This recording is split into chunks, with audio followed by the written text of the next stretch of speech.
नमस्कार दोस्तों। साइंस की क्लास में, इवनिंग वाली क्लास में, केमिस्ट्री वाली क्लास में आप सबका स्वागत है।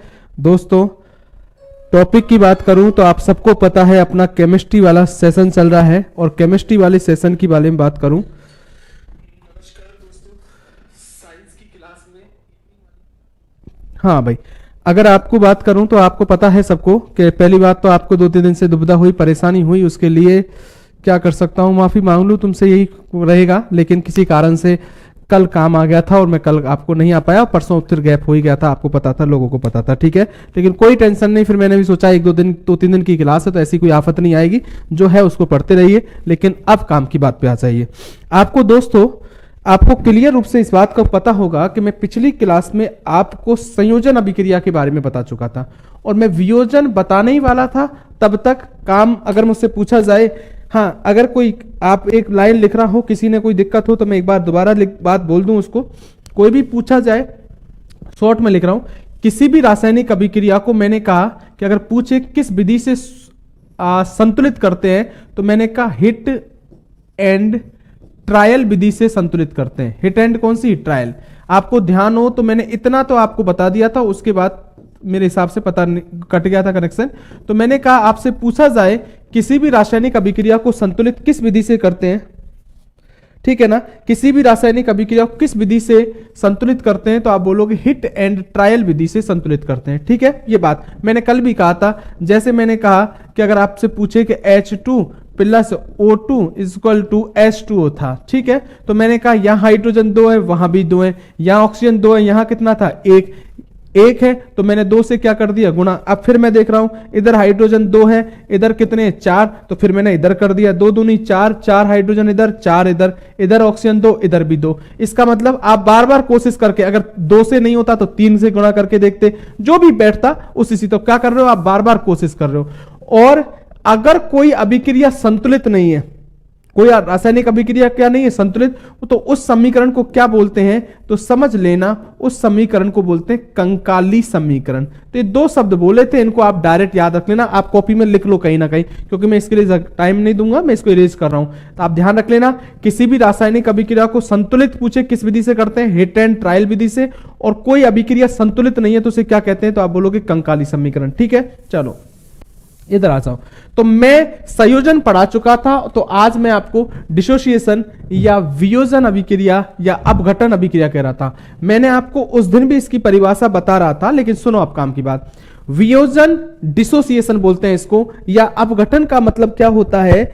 ऐसी रासायनिक अभिक्रिया जिसमें एक पदार्थ, कितना? एक पदार्थ 2 या 2 से अधिक पदार्थों में टूट जाता है। कितने? 2 या 2 से अधिक पदार्थों में। और वो टूटेगा किसके द्वारा? ऊष्मा के द्वारा, या प्रकाश के द्वारा, या विद्युत की उपस्थिति में। एक पदार्थ 2 या 2 से अधिक पदार्थों में टूटे तो समझ लेना उस अभिक्रिया को बोलते हैं वियोजन या अपघटन। आप उल्टा भी समझते हो कि संयोजन का उल्टा भी हो सकता है। संयोजन में क्या बोला था? 2 या 2 से अधिक पदार्थ मिलकर कितना बनाए? एक, तो क्या बोलोगे? संयोजन। और जब एक पदार्थ 2 या 2 से अधिक पदार्थों में टूटे तो उस अभिक्रिया को क्या बोलते हैं? वियोजन। हाँ बिल्कुल, नॉन रिएक्शन नहीं। ऐसा को कह रहे कंकाली को नॉन रिएक्शन नहीं। एक बात समझो मेरी बात, कंकाली का मतलब क्या है? जैसे मैंने अभी ये रिएक्शन लिखी थी H2 plus O2 equal to H2O। क्या ये रिएक्शन सही नहीं है? है, बिल्कुल सही है, यही बनेगा प्रोडक्ट, यही रिएक्टेंट होंगे सब कुछ। बस ये है कि नियम है केमिस्ट्री का कि अभिक्रिया को संतुलित करके लिखा जाता है। यहां ये अभिक्रिया संतुलित नहीं है ना, इसलिए उसको कंकाली समीकरण बोल देंगे, ठीक है ना। ये बात याद रख लेना। अब मेरी बात को सुनो, पहले इसकी परिभाषा। मैंने क्या बोला? इस रासायनिक अभिक्रिया में, इस रासायनिक अभिक्रिया में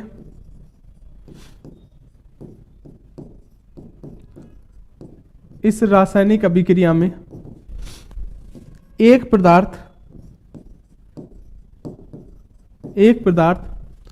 ऊष्मा की उपस्थिति में, कुछ भी हो सकता है इनके अलावा, ऊष्मा, प्रकाश और विद्युत की उपस्थिति में, विद्युत की उपस्थिति में 2 या 2 से अधिक पदार्थों में टूटता है।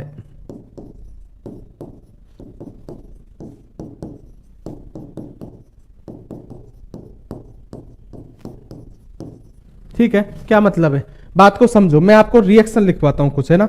देखो सुनो मेरी बात, एक रिएक्शन फर्स्ट ये है CaCO3, क्या नाम बोला है, कैल्शियम कार्बोनेट, चूने का पत्थर या संगमरमर, तीनों का सूत्र यही है।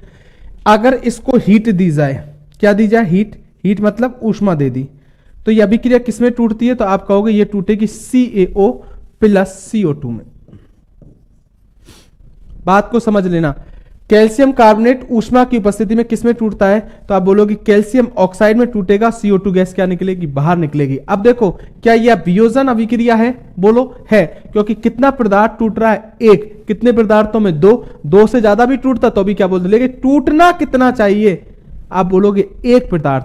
तो पहला क्वेश्चन एग्जाम का तुमसे पूछेगा वियोजन अभिक्रिया का उदाहरण क्या है, तो 3 संयोजन की अभिक्रिया लिख देगा, 1 वियोजन की लिखेगा। जहां तुमको तो क्या देखना है, अभिक्रिया मत देखो क्या बन रहा है क्या नहीं बन रहा है, कोई लेना देना नहीं, तुम तो ये देखो अगर पदार्थ कितना है, 1, तो अभिक्रिया कौन सी होगी, वियोजन। दूसरा तरीका, मैं बिल्कुल तरीके बता रहा हूं, इस तरीके में तो कोई दिक्कत नहीं, कुछ दिमाग ही नहीं लगाना था। दूसरे तरीके में दिमाग, मैंने फिर बोला जितनी मैं रिएक्शन बोर्ड पर लिखता हूं, एक एग्जाम की अच्छे क्वेश्चंस पूछने के लिए अगर ऐसा हो जाए तो जो रिएक्शन मैं बोर्ड पर लिखूं उन रिएक्शन को आप जरूर याद रख लेना।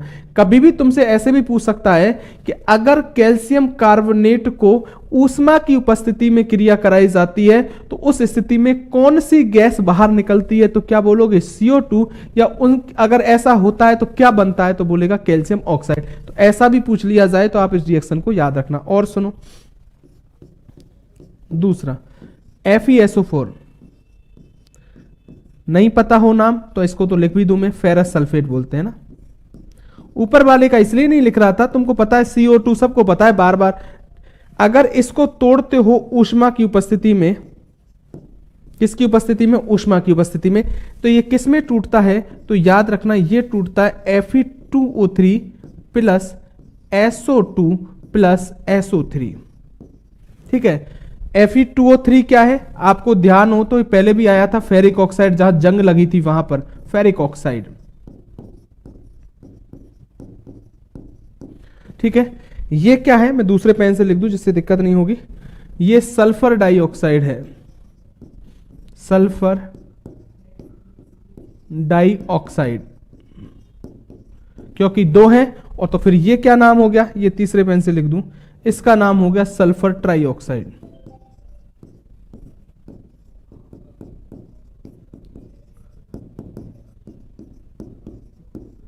ये लो, अब बात को समझो मेरी बात, मैंने क्या बोला, फेरस सल्फेट ऊष्मा की उपस्थिति में किस किस में टूटता है, तो आप बोलोगे फेरिक ऑक्साइड, सल्फर डाइऑक्साइड और सल्फर ट्राइऑक्साइड में टूटता है। पहले तो ये देखो क्या ये वियोजन अभिक्रिया है दोस्तों, आप कहोगे हां सर, कितना पदार्थ टूटा, एक पदार्थ,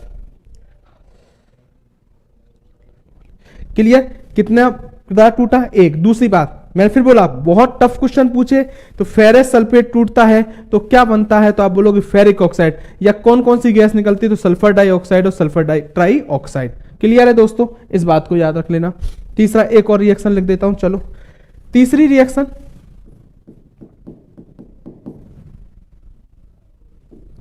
एक होता है PbNO3 का होल ट्वाइस, क्या बोलोगे इसको, लेड नाइट्रेट। अब देखो एग्जाम में तुम इस तरीके से याद रख के चला करो। अब क्या होता है एग्जाम में तुमसे क्या पूछेगा, कभी ऐसे पूछ सकता है लेड नाइट्रेट का इनमें से सूत्र क्या है। अब इसलिए पूछ सकता है लेड नाइट्रेट दोस्तों को, वैसे भी लेड नाइट्रेट एक जगह आया है, आपकी बुक में है, आप उठा के देखो कि एनसीईआरटी में देख लो, ये लेड नाइट्रेट है, क्योंकि आपको पता है इस पर -1 होता है, इस पर +2, तो 2 इधर आ गया, 1 को लिखने की जरूरत नहीं थी।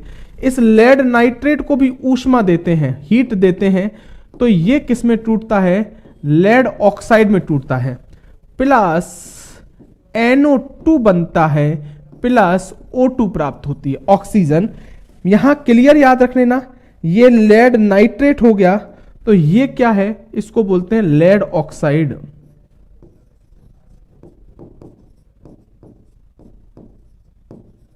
ठीक है, ये क्या बनेगा, तो आप बोलोगे ये बनेगा नाइट्रोजन डाइऑक्साइड, नाइट्रोजन डाइऑक्साइड। मैं यहां एक बात और भी लिख दूं, कभी एग्जाम में ऐसा भी होता है या पूछ लिया जाए, अच्छे से अच्छा क्वेश्चन बता रहा हूं, कोई एग्जाम में आपसे पूछ लिया जाए कि जब लेड नाइट्रेट ऊष्मा की उपस्थिति में टूटता है तो भूरे रंग की कौन सी गैस बनती है? तो इसका मतलब ये गैस नाइट्रोजन डाइऑक्साइड जो गैस बनती है वो कैसे रंग की बनती है? भूरे रंग की होती है। क्लियर? और वो तो O2 आपको पता है, ऑक्सीजन। क्या आप कहोगे, आप समझो मेरी बात, क्या तुम ये पहले तो ये बताओ क्या वियोजन अभिक्रिया नहीं है? कि है भाई, क्योंकि कितना पदार्थ टूट रहा है? एक। तो मैंने ये 3 रिएक्शन दी है। एक तरीका तो ये है कि वियोजन अभिक्रिया, एक तरीका ये है कि आप कोई बहुत अच्छा क्वेश्चन पूछ लिया जाए तो आप इन रिएक्शन को याद भी रख सकते हैं। आपसे नेक्स्ट 4th वाली बात को सुनो। आप कहोगे सर कोई ऐसा उदाहरण तो बताओ जो विद्युत की उपस्थिति में हो रहा है। लो मेरे दोस्त, ये लो, ये H2O है जल, इसको मैं तोड़ूं विद्युत की उपस्थिति में, तो ध्यान रखना ये क्या बनेगा? H धनायन बनाएगा प्लस OH ऋणायन बनाएगा। बनेंगे? आपको पता है कि जल में धारा प्रवाहित करने पर आयंस बन जाते हैं, तो H धनायन प्लस OH ऋणायन। तो मुझे बताओ यहां कितना पदार्थ टूट रहा है? आप कहोगे 1। कितने पदार्थों में टूटा? 2। तो अभिक्रिया कौन सी होगी? वियोजन। ये मत देखो वियोजन का, कभी 4 रिएक्शन दे दे कौन सी वियोजन, आप तो ये देखो कि पदार्थ कितना? 1। और सुनो एक और उदाहरण बताता हूं। 5th एक प्रकाश का बताता हूं। प्रकाश की अभिक्रिया सुनना, AgCl है। AgCl आप कहोगे क्या है सर? आप मैं कहूं तो इसको बोलते हैं सिल्वर क्लोराइड। आपको ध्यान हो, इसी को मैंने हॉर्न सिल्वर बोला था, सिल्वर क्लोराइड। अगर इसको प्रकाश दी जाए, क्या दी जाए? प्रकाश, तो आप कहोगे किसमें टूटेगा? Ag plus Cl2। आप कहीं कोई कहे संतुलित नहीं, कोई दिक्कत नहीं है, मैं प्रोडक्ट रिएक्टेंट में कोई चेंज नहीं, करना हो तो कर लो। इधर क्लोरीन कितने? 2, इधर कितने? 1, तो कितना गुना कर दिया? 2। इधर अब सिल्वर भी 2 हो गए, तो इधर ये सिल्वर भी 2 हो गए। तो याद रखना सिल्वर क्लोराइड, कितना पदार्थ टूटा? 1। कितने पदार्थों में? 2। किसकी उपस्थिति में? प्रकाश। तो अभिक्रिया कौन सी है? वियोजन। आपको तो एक पदार्थ टूटे ना, तो समझ लेना अभिक्रिया कौन सी होगी? वियोजन अभिक्रिया हो जाए। कौन सी अभिक्रिया? वियोजन। तो हमेशा इस बात को दिमाग में बैठा लो, कोई वियोजन पूछे तो ये 4-5 उदाहरण याद रख लेना। काम की बात ये भी याद रखोगे, सबके अंदर पदार्थ कितना है? 1। ठीक है, अगली बात आ जाओ। ये वियोजन होगी, अगली बात आ जाओ। इसके बाद उदाहरण बताता हूं। नेक्स्ट आता है एग्जाम के अंदर क्वेश्चन, एक अभिक्रिया और आता है, और वो कौन सी आती है? तो उसको बोलते हैं विस्थापन अभिक्रिया। विस्थापन मतलब होता है रिप्लेसमेंट। रिप्लेसमेंट विस्थापन अभिक्रिया। अभिक्रिया शॉर्ट में लिख दिया मैंने, है ना? क्या मतलब है विस्थापन अभिक्रिया का? मतलब बात को फिर सुनो मेरी बात। विस्थापन का मतलब होता है ऐसी रासायनिक अभिक्रिया, मेरी बात को फिर गौर करके सुनना, ऐसी रासायनिक अभिक्रिया जिसमें अधिक अभिक्रियाशील पदार्थ के द्वारा कम क्रियाशील पदार्थ को विस्थापित कर दिया जाता है। मैंने क्या बोला? पदार्थ कैसा होगा? अधिक अभिक्रियाशील। किसको? कम क्रियाशील। कोई दिक्कत नहीं, बात सही है। अगर जिसमें जिसकी क्रियाशीलता ज्यादा होगी, जो ज्यादा बलवान होगा, तो वो कम क्रियाशील को विस्थापित कर देगा। लेकिन नियम भी सही है ये बात कि अधिक अभिक्रियाशील पदार्थ ही कम क्रियाशील पदार्थ को विस्थापित कर पाएगा, ये ध्यान रख लेना। तो इसका मतलब क्या है? इसमें मैं ये कहूंगा कि इस रासायनिक अभिक्रिया में, इस रासायनिक अभिक्रिया में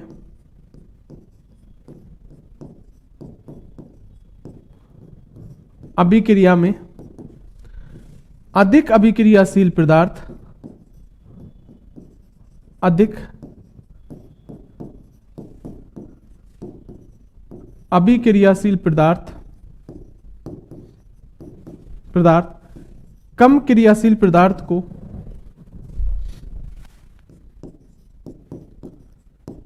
कम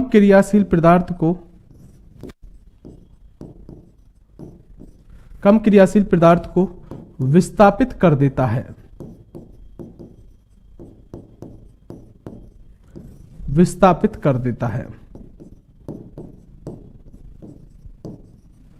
क्लियर है मेरी बात? मैंने क्या बोला? इस रासायनिक अभिक्रिया में क्या है? तो मैंने कहा इस रासायनिक अभिक्रिया में जो अधिक अभिक्रियाशील पदार्थ है वो कम क्रियाशील पदार्थ को क्या कर देता है? विस्थापित। क्या मतलब है इस रिएक्शन का? बात सुनो। ये जिंक धातु है, मैंने ये रिएक्शन लिख दिया आपको फर्स्ट। अगर इस जिंक धातु की क्रिया मैंने कॉपर सल्फेट के विलयन के साथ कराई, अरे किसके साथ कराई? Copper sulphate. तो मुझे याद रख लेना यहां क्या बनेगा। अब ये रिएक्शन तो आप याद भी रख सकते हो, याद भी रह जाएगी। ZnSO4 + Cu बनेगा। क्या हुआ इसमें? इसमें कुछ भी नहीं हुआ कि ये जो अधिक क्रियाशील पदार्थ था इसने ये कम क्रियाशील पदार्थ जो कॉपर है ना इसको हटा दिया, उसकी जगह खुद जाके जुड़ गया, इसलिए इसको बोला है। तो देखो अधिक अभिक्रियाशील पदार्थ ने किसको, कम क्रियाशील को विस्थापित कर दिया। एक और उदाहरण सुनो। सेकंड, ये आयरन है, इसकी क्रिया मैंने कॉपर सल्फेट से की, कॉपर सल्फेट की से की। आपको पता है कॉपर सल्फेट का विलयन का रंग कैसा होता है, तो याद रखने ना, नीला। आपको बताया था जब 5H2 जुड़े थे, जलीय विलयन बना था जिसको नीला थोथा बोला था, तो नीले रंग का होता है। अगर इस कॉपर सल्फेट से इस आयरन की क्रिया करते तो क्या बनेगा, आप देख के भी बना सकते हो, ये बनेगा FeSO4 + Cu। यहां इस रिएक्शन को कुछ समझते हो, प्रैक्टिकली मैं बात बताऊं। कॉपर सल्फेट का एक विलयन है, एक तरह से गोल है नीले रंग का, उसमें आपने आयरन लोहा, लोहा क्या है, लोहे की कील डाल दी आपने, तो उस स्थिति में क्या होता है कि जो घोल होगा ना, अरे रिएक्शन हो गई तो क्या होगा, जो घोल होगा वो तो हल्का नीला रह जाएगा और कील पर भूरे रंग की परत चढ़ जाएगी। किस पर, कील पर। ये फेरस सल्फेट बनेगा तो इस पर भूरे रंग की परत चढ़ जाएगी, भूरे रंग की परत। समझ में आ रहा है। एक बार फर्स्ट ग्रेड के एग्जाम में पूछा गया था, इस तरीके से रिएक्शन को लिख दिया था, क्या हुआ, तो याद रखना ये हल्का नीला पड़ जाएगा और लोहे की कील पर भूरे रंग की परत चढ़ जाती है। आप मुझे बताओ, आप कहोगे सर एग्जाम में, मेरी बात को थोड़ा गौर करके समझ लेना। आप अभी भी कुछ समझ नहीं पा रहे होगे, कुछ लोगों दिमाग लगा रहे होगे सर कैसे पूछेगा, हम तो कैसे याद करें। घबराना मत, बिल्कुल सीधा है, कुछ नहीं करना है। आपसे ये पूछ लिया जाए कि इनमें से कौन सी विस्थापन अभिक्रिया है, इनमें से कौन सी विस्थापन अभिक्रिया, अब मुझे बताओ। ऑप्शन में आपको उदाहरण दे दे कोई भी आपको, या देखो दूसरा तरीका ये भी है, आपको इस रिएक्शन को लिख के दे दे एग्जाम में। और जैसे पटवारी के अंदर ऐसे ही पूछा था, एक रिएक्शन को लिख दिया था और आपसे पूछा था बताओ इनमें से ये कौन सी अभिक्रिया है। अब देखो अगर इस रिएक्शन को लिख के दे देता तो आप पहले ये देखो, क्या ये अभिक्रिया संयोजन है, नहीं। क्यों, क्योंकि संयोजन में पदार्थ कितना बनना चाहिए, एक, या कितने बन रहे हैं, दो। क्या ये वियोजन है, आप कहोगे नहीं, क्योंकि कितने पदार्थ हैं, या तो दो, एक पदार्थ टूटना चाहिए था। लेकिन विस्थापन आप कहोगे क्योंकि इसने इसको विस्थापित कर दिया, दिख रहा है आपको, ठीक है। अब आपकी प्रॉब्लम क्या हुई, अब मैं आपको तीसरे तरह का क्वेश्चन बोलता हूं, और मैं फिर बोल रहा हूं दोस्तों, एग्जाम में किसी दिन ऐसा होगा, अब वो कोई की भी एग्जाम हो सकती है, चाहे आपकी हो जाए या पटवारी में लगेगी अभी 10 तारीख को, उस जगह हो जाए, कहीं एग्जाम में पूछ ले, ऐसा होगा एग्जाम के अंदर कि आपको विस्थापन की 4 अभिक्रिया जैसे मैंने लिखी है सेम टू सेम ऐसे लिख देगा, और इनमें से कौन सी सही नहीं है ये पूछ लेगा एग्जाम में, तो आंसर दो। क्या इसका आंसर कैसे लगाओगे, तो एक बात सुनना, अभी मैंने ये कहा था तुमसे कि अधिक अभिक्रियाशील पदार्थ कम क्रियाशील पदार्थ को विस्थापित कर देता है। तो आप मुझसे ये पूछोगे सर कि हमको कैसे पता चलेगा कि ये अधिक अभिक्रियाशील है कि कम क्रियाशील। अगर इधर की साइड, मतलब मैं बताता हूं आपको, इधर देखो, अगर ये अभिक्रिया ऐसे लिखी मिल जाती, कैसे, देखो ये लिख दी मैंने, ये कॉपर था, इसकी क्रिया में FeSO4 के साथ करा देता, ठीक है। क्या ये अभिक्रिया आगे होगी, आप कहोगे नहीं होगी दोस्तों, नहीं होगी। क्यों नहीं होगी, आप कहोगे सर आपको, तो मैंने कहा ये कम क्रियाशील पदार्थ है, ये अधिक अभिक्रियाशील पदार्थ है। एग्जाम में क्या कर देगा, इस अभिक्रिया को भी ऐसे लिख देगा CuSO4 + Fe, आपसे पूछेगा कौन सी सही नहीं है, तो 3 सही होगी। अगर ऐसी दिख जाए तो आप कहोगे ये गलत है। तुम कहोगे सर ये तो आपने चक्कर कर दिया कि हमको कैसे पता चलेगा, तो तुमको इस तरीके से पता चलेगा। कैसे, आपको क्रियाशीलता का क्रम बता चुका हूं मैं, कैसे, सबसे ज्यादा क्रिया आपको बताया पोटेशियम, उसके बाद मैंने कहा सोडियम, उसके बाद मैंने कहा कैल्शियम, उसके बाद मैंने कहा मैग्नीशियम, उसके बाद मैंने कहा एल्युमिनियम, उसके बाद मैंने कहा जिंक, उसके बाद मैंने कहा आयरन, उसके बाद मैंने कहा लेड, उसके बाद मैंने कहा कॉपर, Hg, Ag और Au। क्रियाशीलता का क्रम लिखवाया था, जिसमें मैंने कहा था सबसे अधिक क्रियाशील यहां पोटेशियम है, मतलब ये घटता हुआ क्रम है। अब आप देख लो, इधर की रिएक्शन में आ जाओ, मैंने कहा किसकी क्रिया, जिंक की क्रिया कॉपर से कराई, तो देखो जिंक की क्रिया, ये रहा जिंक, इसकी क्रिया मैं कॉपर से करा रहा हूं, ये कॉपर। पहले कौन आ रहा है, जिंक, पहले जिंक आ रहा है और फिर बाद में क्या आ रहा है, कॉपर। तो पहले जिंक आ रहा है, इसका मतलब जिंक अधिक अभिक्रियाशीलता कम क्रियाशील पदार्थ को विस्थापित कर दिया। ऐसे ही आयरन ने कॉपर को विस्थापित किया, क्योंकि देखो ये आयरन भी कॉपर से पहले आ रहा होगा, देख लेना, ये लो आयरन भी कॉपर से पहले आ रहा है। लेकिन इस स्थिति में कॉपर के आयरन को पर करेगा, लेकिन कॉपर कम क्रियाशील। यह श्रेणी बताएगी आपको कि कौन सी अधिक अभिक्रियाशील है, कौन सी कम क्रियाशील है। इसका मतलब ये अभिक्रिया नहीं होगी, ठीक है, तो मैंने इसीलिए आपको क्रियाशीलता का क्रम मैंने कहा था, आपको याद रखना, एक जगह यहां काम आया क्रियाशीलता का क्रम। तो ये दोस्तों बात आपको, भाई बेंगलोर बोर्ड से है क्या कोई भाई मेरा, फिर वही बात आप तुम चालू कर दिए तुमने, हाँ बिल्कुल, कोई सा भी उदाहरण लेको, राकेश सैल, कोई भी आपने हिसाब से, ये देखो आप जिंक आयरन लेड आपने कहा, देखो ये विस्थापित कर देगा क्योंकि किरदीकृत जो उसने राकेश सहल ने लिखा है वो बात भी सही है, बिल्कुल देख लो आप अभिक्रिया। तो ये विस्थापन अभिक्रिया। अगली बात सुनो, अगला ये बोर्ड कौन सी बोर्ड से आपका है कौन सा नहीं, अब तो एग्जाम का टाइम आ गया यार, कोई सी भी बोर्ड किसी का भी हो, अभी अपन पढ़ रहे हैं तो अपन पढ़ाई की बात पे ध्यान देना, तो वो अच्छी बात है। अगली बात मैं विस्थापन के बाद बात करूं तो अगली जो अभिक्रिया आती है वो आती है द्विविस्थापन अभिक्रिया, इसको बोलते हैं बाई रिप्लेसमेंट। तो ये भी विस्थापन है, लेकिन अंतर क्या है, द्विविस्थापन, इसका मतलब इसमें दो पदार्थों का विस्थापन हो जाएगा, कोई दिक्कत नहीं। तो आपको मैं इसकी परिभाषा बताता हूं।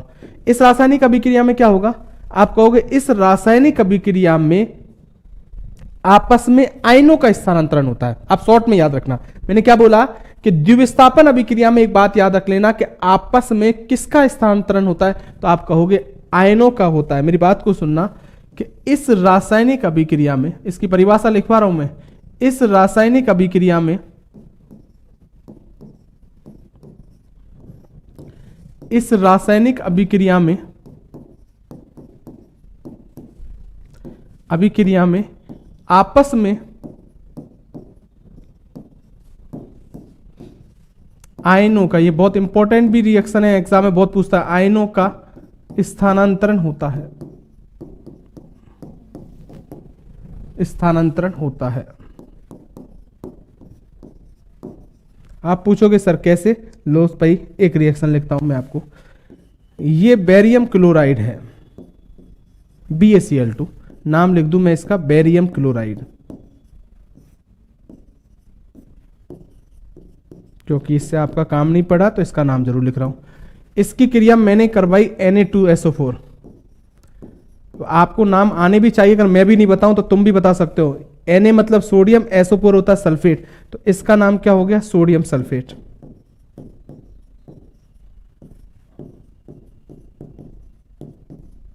करवा दी क्रिया। आप कहोगे सर क्या बनेगा, तो आप क्या करोगे, देखो एक बात सुनो, इस अभिक्रिया में क्या हो रहा है, देखो कोई भी फॉर्मूला आप लिखते हो तो उसमें दो चीजें आती हैं, इधर वाला प्लस और इधर वाला माइनस, इधर वाला यहां भी प्लस और इस पर माइनस। वैसे भी देख लो, बेरियम पर +2 होता है, क्लोरीन पर -1 होता है, यहां +1 होता है तो प्लस और ये -2 होता है। तो अब क्या करने इस अभिक्रिया में, द्विविस्थापन में क्या होता है दोस्तों, इसका प्लस तो इसके माइनस से क्रिया करेगा, देख लो, और दूसरा क्या होगा, इसका प्लस इसके माइनस से क्रिया करेगा। तीर का निशान देख लो, कुछ समझ में आ रहा है क्या, देखो आपस में आयनों का स्थानांतरण हो जाएगा। इसका मतलब इसी अभिक्रिया से आपको पता चल गया क्या बनेगा, तो आप बोलोगे एक तो बनेगा NaCl, देखो इस तरह का Na इसके Cl से गए। अब कहोगे तुम ये मत करना सर, ये 2 था, ये तो Na2Cl2 बन जाता है, ऐसे थोड़ी बनता है, तुमको पता है Na पर तो +1 होता है, Cl पर माइनस, तो यही बनेगा NaCl प्लस इसका Ba इसके SO4 से क्रिया करेगा तो बनेगा BaSO4। तो मुझे बताओ क्या आपस में आयनों का स्थानांतरण हुआ कि नहीं हुआ, गौर से देखोगे तो एक आपस में चीजें क्या हो गई, मिक्स हो गई।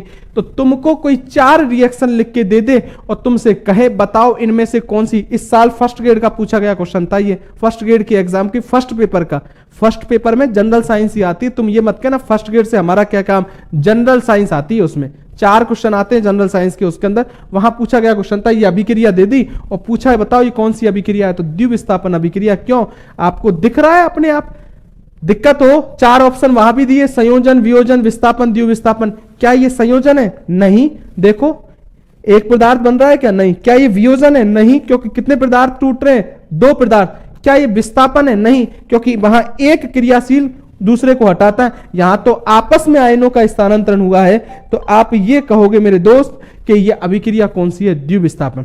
एक बात हमेशा याद रख लो, एग्जाम में किसी दिन आपसे ऐसा पूछेगा भाई कि जब बेरियम क्लोराइड की क्रिया सोडियम सल्फेट से कराई जाती है तो एक सफेद रंग का अपक्षेप बनता है, ये क्या बनता है, अवक्षेप बोलते हैं। आप कहोगे सर इसका मतलब क्या है, अवक्षेप का मतलब होता है ठोस पदार्थ के क्रिस्टल बनते हैं, कितने क्वेश्चन, ये बनेगा, कोई सॉल्यूशन नहीं बन रहा, घोल नहीं बन रहा, ये पाउडर सा बनेगा। क्या बनेगा? पाउडर।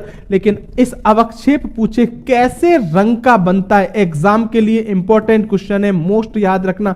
तो आप कहोगे सफेद रंग का बनता है। तो आपसे कभी पूछा जाए कि द्युति विस्थापन अभिक्रिया में जो बेरियम सल्फेट बनता है वो कैसे रंग का बनता है, पूछा जाए तो आप बोलोगे सफेद रंग का, सफेद रंग का, सफेद रंग का। ठीक है, और आपको उदाहरण देके दे दे, जरूरी नहीं है दोस्तों कैसी भी रिएक्शन आ जाए, अगर जरूर ये तो आपको 100% रखनी है और कोई याद नहीं रखनी द्युति विस्थापन में। लेकिन कभी ये पूछे कि इनमें से कौन सी द्युति विस्थापन अभिक्रिया है, उसके लिए मैं और भी उदाहरण लिख दूं, कोई भी लिख लो आप। जैसे मैं AgCl है, इसकी क्रिया में NaNO3 से कराऊं, ठीक है, आप भी बना सकते हो इस अभिक्रिया को।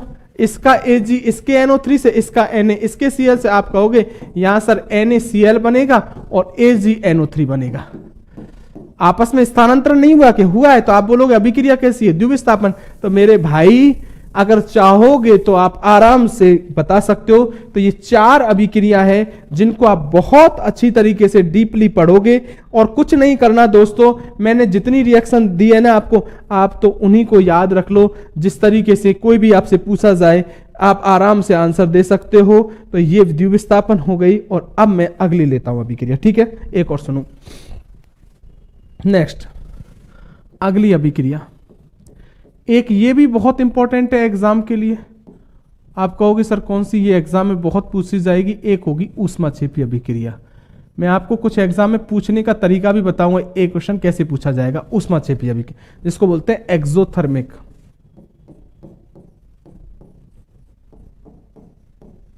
एक्सोथर्मिक रिएक्शन क्या मतलब है? आप बोलोगे ऊष्माक्षेपी, इसके नाम से पता चल रहा है कि इस अभिक्रिया में ऊष्मा क्या निकलती है, बाहर निकलती है, इसलिए नाम क्या, ऊष्माक्षेपी। तो आप बोलोगे इस रासायनिक अभिक्रिया में, बहुत सिंपल 5-7 क्वेश्चन याद कर रहे हो आप, लेकिन चीज को समझ के याद कर रहे हो, वरना दे नहीं पाओगे आंसर, गलती कर दोगे एग्जाम में, समझोगे नहीं। इस रासायनिक अभिक्रिया में ऊष्मा बाहर निकलती है।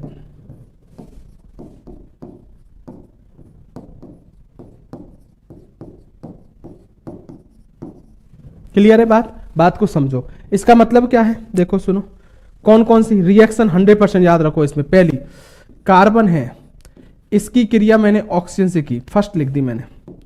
आपको ध्यान हो तो मैंने कहा था एक तो CO2 बाहर निकलेगी और साथ में क्या बाहर निकलेगी, ऊष्मा। ये मैं आपसे पहले भी कह चुका हूं कि अगर कोई भी कार्बनिक पदार्थ हो और उसकी क्रिया आप ऑक्सीजन से कराते हो तो ये बात रखना, हमेशा ऊष्मा तो बाहर निकलेगी। हाँ, यह अभिक्रिया कौन सी, ऊष्माक्षेपी। क्यों कहोगे ऊष्माक्षेपी, क्योंकि प्लस ऊष्मा हो रहा है, प्लस ऊष्मा, इधर प्लस ऊष्मा है तो इधर क्या हो गया, वो इधर आएगा तो क्या होगा, माइनस। मतलब इस अभिक्रिया में से ऊष्मा बाहर निकली है। अगर किसी जगह अब अभिक्रिया के लास्ट में प्लस ऊष्मा मिले तो समझ लेना ऊष्मा बाहर निकल रही है, और इसकी जगह माइनस ऊष्मा होती तो माइनस इधर जाता, प्लस होता, तो इसका मतलब ऊष्मा का अवशोषण हुआ है। ठीक है, अब मेरी बात को सुनो। 2 तरह के क्वेश्चन। पहला क्वेश्चन, एक तरीका ये होता है एग्जाम के अंदर दोस्तों, आपसे पूछेगा, मेरी बात को बहुत गौर करके सुनना, आपसे ये कहेगा एक अभिक्रिया, बहुत अच्छा क्वेश्चन बनेगा, इस अभिक्रिया को लिख देगा आपको। देखो सुनो मेरी बात, इस अभिक्रिया को लिख दिया, ये लिख दिया एग्जाम में, और पूछेगा ये अभिक्रिया है, जो आप मन में भी सोच रहे होगे ये अभिक्रिया है। ऑप्शन में कहेगा संयोजन, ऑप्शन में कहेगा ऊष्माक्षेपी, ऑप्शन में कहेगा विस्थापन, ऑप्शन में कह देगा आपसे वियोजन अभिक्रिया। आपसे कहेगा 1 और 2 सही है, 1, 2, 3 सही है, 1, 4 सही है, 1, 2 सही है। कोई भी आपको इधर उधर ऑप्शन समझ में नहीं आए, भूल जाओ। इसका मतलब क्या है, अब आप देखो, पहले ये सोचो क्या ये अभिक्रिया संयोजन है। आप कहोगे हाँ सर, कितने, क्योंकि 2 पदार्थ मिलकर कितना पदार्थ बना है, 1। मैंने कहा ऊष्मा कभी पदार्थ में काउंट नहीं होगा, ये ध्यान रख लेना, वो तो बाहर निकल रही है, ये ध्यान रखना। पदार्थ कितना बना, 1, तो अभिक्रिया संयोजन भी है।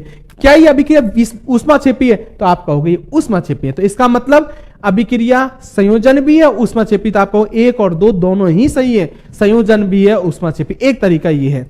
पिछली बार की पटवारी में ऐसा ही क्वेश्चन पूछा गया था जिसमें दोनों सही अभिक्रियाएं थी और लोग गलत कर गए, उनको पता ही नहीं था क्या मतलब है। और सुन लो उदाहरण। अब मैं आपको और उदाहरण बता देता हूं, एक और सुनो। एक होता है CH4। अब तो आप सब समझ गए होगे CH4 किसको बोलते हैं, तो आप कहोगे सर मैथेन को बोलते हैं। मैथेन बोलो या मीथेन बोलो, बात एक ही है। अगर इसकी भी क्रिया मैं ऑक्सीजन से कराऊं, बिल्कुल करा दो, क्या बनेगा, आप कहोगे सर CO2 बनेगा प्लस H2O बनेगा प्लस क्या बाहर निकलेगी, तो वही ऊष्मा बाहर। मैंने आपसे पहले कह दिया कोई भी कार्बनिक पदार्थ हो, कार्बनिक पदार्थ मतलब कार्बन है, ये कार्बन था, इससे बनने वाले कंपाउंड, अभी कार्बनिक पदार्थ पढ़ाऊंगा मैं। इसके बाद नेक्स्ट टॉपिक की 10th क्लास का 4 नंबर का चैप्टर आता है कार्बनिक अभिक्रियाएं, कार्बनिक पदार्थ पढ़ाऊंगा, जिसमें कार्बन के मैं पूरा वर्गीकरण करूंगा और कौन कौन सी चीजें आपको याद रखनी है जो रेलवे में पूछ ली जाती हैं, वो बातें बताऊंगा। तो मैंने कहा चाहे कार्बन हो, चाहे कोई भी एल्केन हो, कोई भी एल्कीन हो, कोई भी एल्काइन है। अभी नहीं समझोगे आप एल्केन एल्कीन, मैं अपने आप समझा दूंगा, समझ लेना।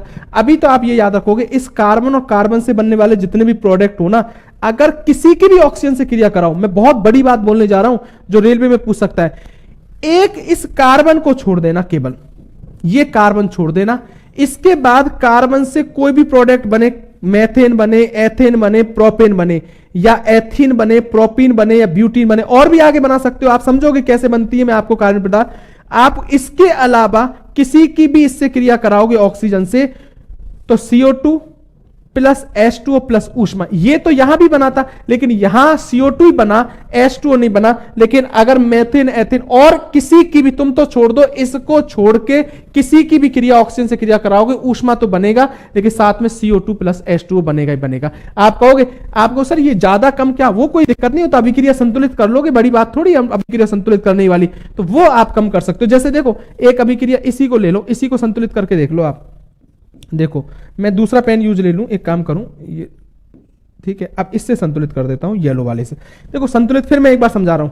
इधर हाइड्रोजन कितने, 4, इधर कितने, 2 ही हाइड्रोजन है, तो आप इधर 2 से गुणा कर दो, तो 2 दूनी ये 4 हो गए। अब देखो इधर, इधर कार्बन कितना है, 1, इधर भी कार्बन कितना, 1।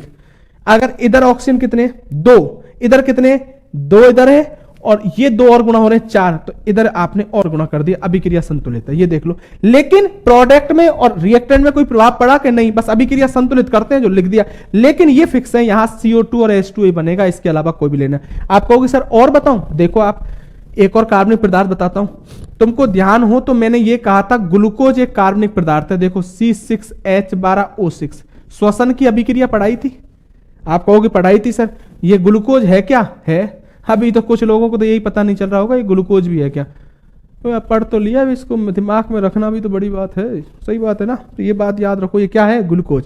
इसकी क्रिया किससे कराई, आप कहोगे सर ऑक्सीजन से कराई, करवा दी। मैंने क्या नियम बोला मेरे भाई, मैंने ये बोला कोई भी कार्बनिक पदार्थ ऑक्सीजन से क्रिया करते तो आप तो बिना सोचे समझे भी बुला सकते थे, CO2 बनेगा प्लस H2O, 6 CO2 बनता है, 6 H2O बनता है, प्लस ऊष्मा यहां भी बाहर निकली थी। ऊष्मा मतलब ऊष्मा बोलो, ऊर्जा बोलो, ऊर्जा प्राप्त हुई थी श्वसन की अभिक्रिया से, बात एक ही है, देख लो आप। समझ में आई, इसका मतलब बहुत बड़ी, कभी कभी ऐसा पूछ सकता है, कभी भी कोई एल्केन ले ले, एल्की ले ले, या कोई भी कार्बनिक पदार्थ है, केवल कार्बन को छोड़कर किसी की भी ऑक्सीजन से क्रिया कराओ, ऊष्मा तो बाहर निकलेगी। दो ऑक्सीजन से क्रिया करते हो, इसका मतलब होता है जलना, दहन होना, ऊष्मा तो बाहर निकलती है, लेकिन साथ में CO2 प्लस H2 बनते। हाँ, ये संयोजन भी थी, ऊष्मा छुपी थी। अब ये जरूरी नहीं है, ये तो थी तो बोल दिया, क्या ये संयोजन है, नहीं। क्या वियोजन है, नहीं। क्या है, ये केवल ऊष्मा छेपी है, नीचे वाली भी केवल ऊष्मा छेपी है। तो कुछ समझ में आ रहा है सर? सर ये लास्ट क्लास है, बिल्कुल नहीं है दोस्तों, अभी तो इसके बाद कार्बनिक पदार्थ पढ़ाऊंगा मैं अपने आप लास्ट बता दूंगा बस। हाँ, 2 दिन की क्लास तो कम से कम बाकी है आपकी, कितने दिन की, 2 दिन की और बाकी है, ठीक है ना। ऐसे थोड़ी है लास्ट क्लास नहीं होगी, तुम पढ़ते जाओ, अभी बहुत अच्छी बात बता रहा हूं आपको, कंप्लीट रखो 3rd और 4th। तुम आपको ये सोचे सर हमारी एग्जाम आ गई, तो देखो सुनो, एग्जाम आ रही देते रहो, आपके सब कुछ मिल गया, आपको मैटर 2-3 दिन की क्लास और मैं ले लूंगा, उससे क्या, उससे आपका कोई थोड़ी बच रहा है, उन चीजों को आप समझ लो, आप तो पढ़ते जाओ। नेक्स्ट आ जाओ, तो ये मैंने आपको ऊष्माक्षेपी अभिक्रिया बताई। इसी के साथ दूसरी और बता देता हूं, क्योंकि नहीं लिखवाऊंगा तो कुछ सोच लेंगे सर इसको छोड़ दिया, लेकिन एग्जाम में पूछी नहीं जाएगी आपसे, बहुत कम चांसेज है पूछ ली जाए, ज्यादातर तो ऊष्माक्षेपी पूछेगा। एक ऊष्मा शोषी भी होती है और इसको एंडोथर्मिक बोलते हैं। एंडोथर्मिक नाम से ही पता चल गया होगा, क्या इसमें ऊष्मा का क्या होता है, अवशोषण। मैं डायरेक्ट ही लिख दूं, ऊष्मा शोषी है तो इसमें ऊष्मा का क्या होता है, आप कहोगे मेरे दोस्त अवशोषण होता है सर। चलो मेरी बात क्लियर है। अब मुझे बताओ ऊष्मा शोषी में, इसका एक उदाहरण लिख देता हूं मैं आपको। N2 है, इसकी क्रिया मैं O2 से कराऊं तो क्या बनता है, NO बनता है। माइनस ऊष्मा है, तो तुम तो इतना सा याद रख लो, कहीं भी माइनस ऊष्मा लिखी मिल जाए ना तो इसका मतलब इधर माइनस इधर जाएगी तो प्लस, इसका मतलब इस अभिक्रिया में N2 और ऑक्सीजन आपस में क्रिया की और जब ऊष्मा दी गई इनको और इन्होंने ऊष्मा का अवशोषण किया तो ही NO बना।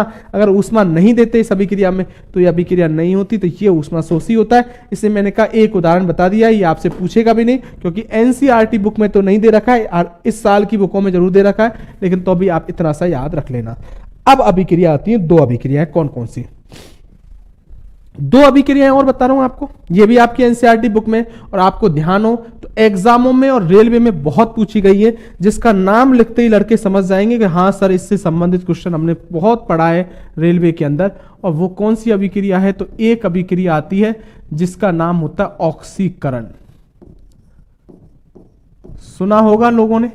और इस अभिक्रिया का मैं एक नाम और बता दूं, ये बहुत बार कंफ्यूज करेगा, इस अभिक्रिया को उपचय अभिक्रिया भी कहते हैं ऑक्सीकरण को, और इंग्लिश में क्या कहते हैं तो इसको बोलते हैं ऑक्सीडेशन।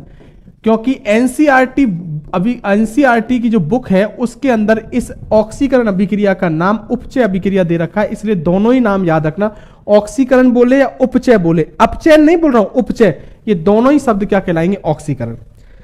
ऑक्सीकरण अभिक्रिया क्या है, तो पहले तो मैं इसकी परिभाषाएं बताता हूं, एक नहीं मैं चार चार परिभाषाएं बता रहा हूं क्योंकि एक क्वेश्चन तो एग्जामों में इसकी परिभाषा से संबंधित ही आ जाता है।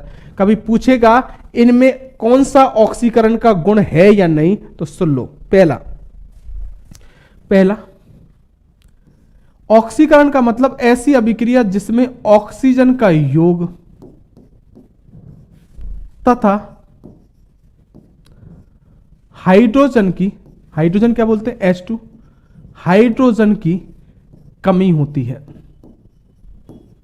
पहली परिभाषा, अगर किसी अभिक्रिया में तुमको ये दिख रहा है ऑक्सीजन का योग हो रहा है, योग का मतलब ये नहीं है वृद्धि होने से नहीं है दोस्तों, योग का मतलब किसी अभिक्रिया में ऑक्सीजन जुड़ा मिल जाए। जुड़ा मतलब क्या है, ये H2 है और अगर इसकी क्रिया ऑक्सीजन से जो मतलब इसमें ऑक्सीजन जुड़ रहा है। आप अब देखो मेरी बात को सुनो, मैं अभी को उदाहरण से समझाऊंगा, पहले एक बात समझो, पहले ये देख लो आप, ऑक्सीजन का योग हो या हाइड्रोजन की क्या हो, कमी हो। दूसरा मतलब क्या है, दूसरा है ऑक्सीजन की अभिक्रिया में, इस अभिक्रिया में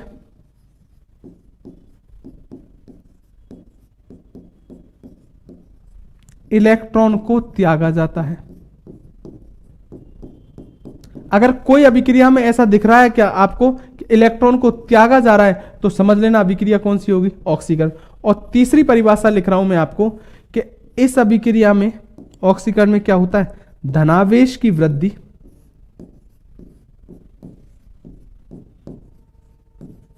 तथा ऋणावेश की कमी होती है। तो धनावेश की वृद्धि का मतलब समझे, कहीं +1 है, कोई अभिक्रिया में +2 हो गया तो धनावेश की वृद्धि हो रही है, कहीं -1 है या -2 मान लो आप, तो -2 से -1 हो गया तो ऋणावेश की क्या होगी, कमी। तो बात समझो मेरी बात, पहले तो 3 बात, 4 आप तो वैसे देखे तो क्या क्या बात हुई, किसी अभिक्रिया में ऑक्सीजन का योग हो, दूसरा हाइड्रोजन की कमी हो रही हो या इलेक्ट्रॉन को त्यागा जा रहा हो या धनावेश की वृद्धि हो रही है या ऋणावेश की कमी हो रही। तो 1 2 3 4 और 5 संभावना कभी दिखे ना आपको, तो आप तो आंख बंद करके सोच लेना अभिक्रिया कौन सी है, आप कहोगे ऑक्सीकरण। अब मैं उदाहरण समझाता हूं कैसे, देख लो, एक एक सुन लो। पहला क्या बोला मैंने, ऑक्सीजन का योग, पहला गुण यही बोला ऑक्सीजन का योग। इसका उदाहरण बताता हूं, देखो सुनो, एक ये मैग्नीशियम है, इसकी क्रिया मैंने ऑक्सीजन से की, आप कहोगे क्या बनेगा, मैं कहूंगा ये MgO बना, मैग्नीशियम ऑक्साइड बना, ठीक है ना। अब मुझे बताओ ये क्या अभिक्रिया ऑक्सीकरण, बिल्कुल है। अब आप कैसे देखोगे, ये देखो आप, अब ये मत करना सर इस अभिक्रिया में ऑक्सीजन का योग हो गया, आप ये मत देखना यहां तो उल्टी ऑक्सीजन की, यहां 2 था 1 रह गया, 1 2 थोड़ी, ये तो बराबर रहेंगे, क्यों, अभिक्रिया को तो संतुलित लिखोगे, इधर मैग्नीशियम 1 इधर मैग्नीशियम 1, इधर 2 इधर 1, तो मैंने इधर लगा दिया और इधर भी लगा दिया, लो अभिक्रिया तो संतुलित हो गई। तो ये तो देखना ही मत कि ऑक्सीजन की वृद्धि नहीं होगी, ऑक्सीजन का योग। इसका मतलब क्या है, आप क्या करोगे, ये मैग्नीशियम है यहां, इस मैग्नीशियम की तुलना दूसरे मैग्नीशियम से करो। कैसे, इस मैग्नीशियम से ऑक्सीजन जुड़ रहा है क्या, आप ये मत कहना प्लस ऑक्सीजन नहीं, इससे यहां जुड़ रहा है क्या, नहीं, और क्या इस मैग्नीशियम के साथ इधर ऑक्सीजन जुड़ रहा है क्या, बिल्कुल जुड़ रहा है, तो इसका मतलब ऑक्सीकरण। समझ में आए? जैसे सोडियम है, इधर देख लो एक और उदाहरण, कोई भी लिखा मिल जाए, ये मत देखो आप, अभिक्रिया को मत रटो, बिल्कुल मैं क्या कर रहा हूं आपको तो 4 ऑप्शन में मिल जाए जहां ऐसा मिले। ये सोडियम है, इसकी क्रिया मैंने ऑक्सीजन से कराई, क्या बन गया? आप कहोगे सर Na2O बनेगा। अब देखो यहां सोडियम से जुड़ रहा है क्या ऑक्सीजन? आप कहोगे नहीं सर। क्या इस सोडियम से जुड़ रहा है? बिल्कुल जुड़ रहा है। तो इसका मतलब इन दोनों अभिक्रियाओं में ऑक्सीजन का क्या हो रहा है? योग। अब दूसरी कंडीशन सुनो, ऑक्सीजन का योग हो या मैं ये कहूं हाइड्रोजन की कमी। हाइड्रोजन की कमी, आप कहोगे सर कैसे? देखो इधर देखो, ये H2S है, घबराना बिल्कुल भी मत, मैं आपको अभी बताऊंगा। मैं तो ये भी कह रहा हूं कि ऐसा कोई नहीं पूछेगा तुमसे एग्जाम में, पूछेगा क्या? रेडॉक्स अभिक्रिया, जिसमें दोनों ही काम हो जाएंगे। लेकिन तुम इनको समझ लोगे तो रेडॉक्स अभिक्रिया अपने आप समझ में आएगी, तुमको दिक्कत जरूरत आएगी नहीं। ऑक्सीकरण अंक तो देखना ही नहीं है तुमको, ऑक्सीकरण अंक से आप एग्जाम में जरूरत नहीं है ना तुमसे पूछने वाला। सिंपल तरीका बताऊंगा जिससे एग्जाम में पूछेगा, जो एनसीईआरटी में बताया गया है ना, वो सुनना। ये H2S है, हाइड्रोजन सल्फाइड गैस। अगर इसको मैं तोड़ता हूं तो ये टूटेगी H2+S में। अब देख लो इधर देख लो, हाइड्रोजन की कमी हो रही है कि नहीं हो रही? इस सल्फर से हाइड्रोजन जुड़ रहा है, आप कहोगे सर जुड़ रहा है, ये सल्फर या हाइड्रोजन। क्या इस सल्फर से, अब देखो आप कहोगे सर सल्फर की तुलना दूसरे सल्फर से करोगे, हाइड्रोजन से थोड़ी करोगे। इस सल्फर से हाइड्रोजन जुड़ रहा है, क्या इससे जुड़ रहा है? क्या नहीं। तो इसका मतलब इस अभिक्रिया में हाइड्रोजन की क्या हो रही है? कमी। समझ में? देख लो आप अपने आप, आपको कुछ मोटा मोटा देखना है, इससे जरूरत है क्या? कोई नहीं। अगली बात सुनो, तीसरी, क्या? धनावेश की वृद्धि। और यह भी याद रखना, यहीं पता चल जाएगा तुमको इलेक्ट्रॉन भी त्यागा जा रहा है ना। धनावेश की वृद्धि कैसे? देखो सुनो, ये सोडियम है, इसने 1 इलेक्ट्रॉन त्याग दिया, ये आपको दिख रहा है, -1 इलेक्ट्रॉन कर दिया, इसका मतलब त्याग दिया। क्या बनेगा? Na+ बनेगा। अरे बनेगा क्यों? तुमको पहले ही बताया था, कोई परमाणु इलेक्ट्रॉन त्यागता है तो प्लस आता है, और ग्रहण करता है तो क्या आता है? माइनस। ये सोडियम था, 1 इलेक्ट्रॉन त्यागा तो +1 आ गया ना। अरे कोई दिक्कत थोड़ी है। अब देखो, क्या ये अभिक्रिया ऑक्सीकरण है? आप कहोगे है, क्योंकि एक बात तो तुमको ये पता चल गई कि इसमें माइनस आ रहा है, माइनस इलेक्ट्रॉन मतलब इलेक्ट्रॉन को त्यागा जा रहा है इसलिए। और एक तरीका, यहां इस पर कोई आवेश है क्या? नहीं। आपको पता है जब परमाणु उदासीन अवस्था में, तो यहां तो आवेश क्या है? 0 है, 0 से +1 हो रहा है, +1, तो धनावेश की क्या हो रही है? वृद्धि। और देख लो तुम, एक उदाहरण बता दो किसी को दिक्कत हो तो, ये मैग्नीशियम है, इस मैग्नीशियम ने 2 इलेक्ट्रॉन त्याग दिए, बताओ क्या आएगा? आप कहोगे 2 त्यागे हैं तो Mg+2 बनेगा। अब मुझे बताओ, इस पर कोई आवेश है क्या? नहीं, 0 उदासीन अवस्था में। इस पर कितना हो गया? +2, तो धनावेश की क्या हो रही है? वृद्धि। और आपको यह भी पता है साथ में, अगर इलेक्ट्रॉन को त्याग रहा है तो आपको वैसे ही पता चल रहा है कि यहां क्या होगा, यहां धनावेश की वृद्धि के साथ साथ इलेक्ट्रॉन को त्याग रहा है तो ऑक्सीकरण होगा। एक क्या होगी? एक होती है ऋणावेश की वृद्धि। आप कुछ लोग घबराना मत बस, है ना। किसी को यह समझ में नहीं आया ना, वो अपने आप समझ में आएगा। मैं बताऊंगा तुमसे एग्जाम में क्या पूछेगा।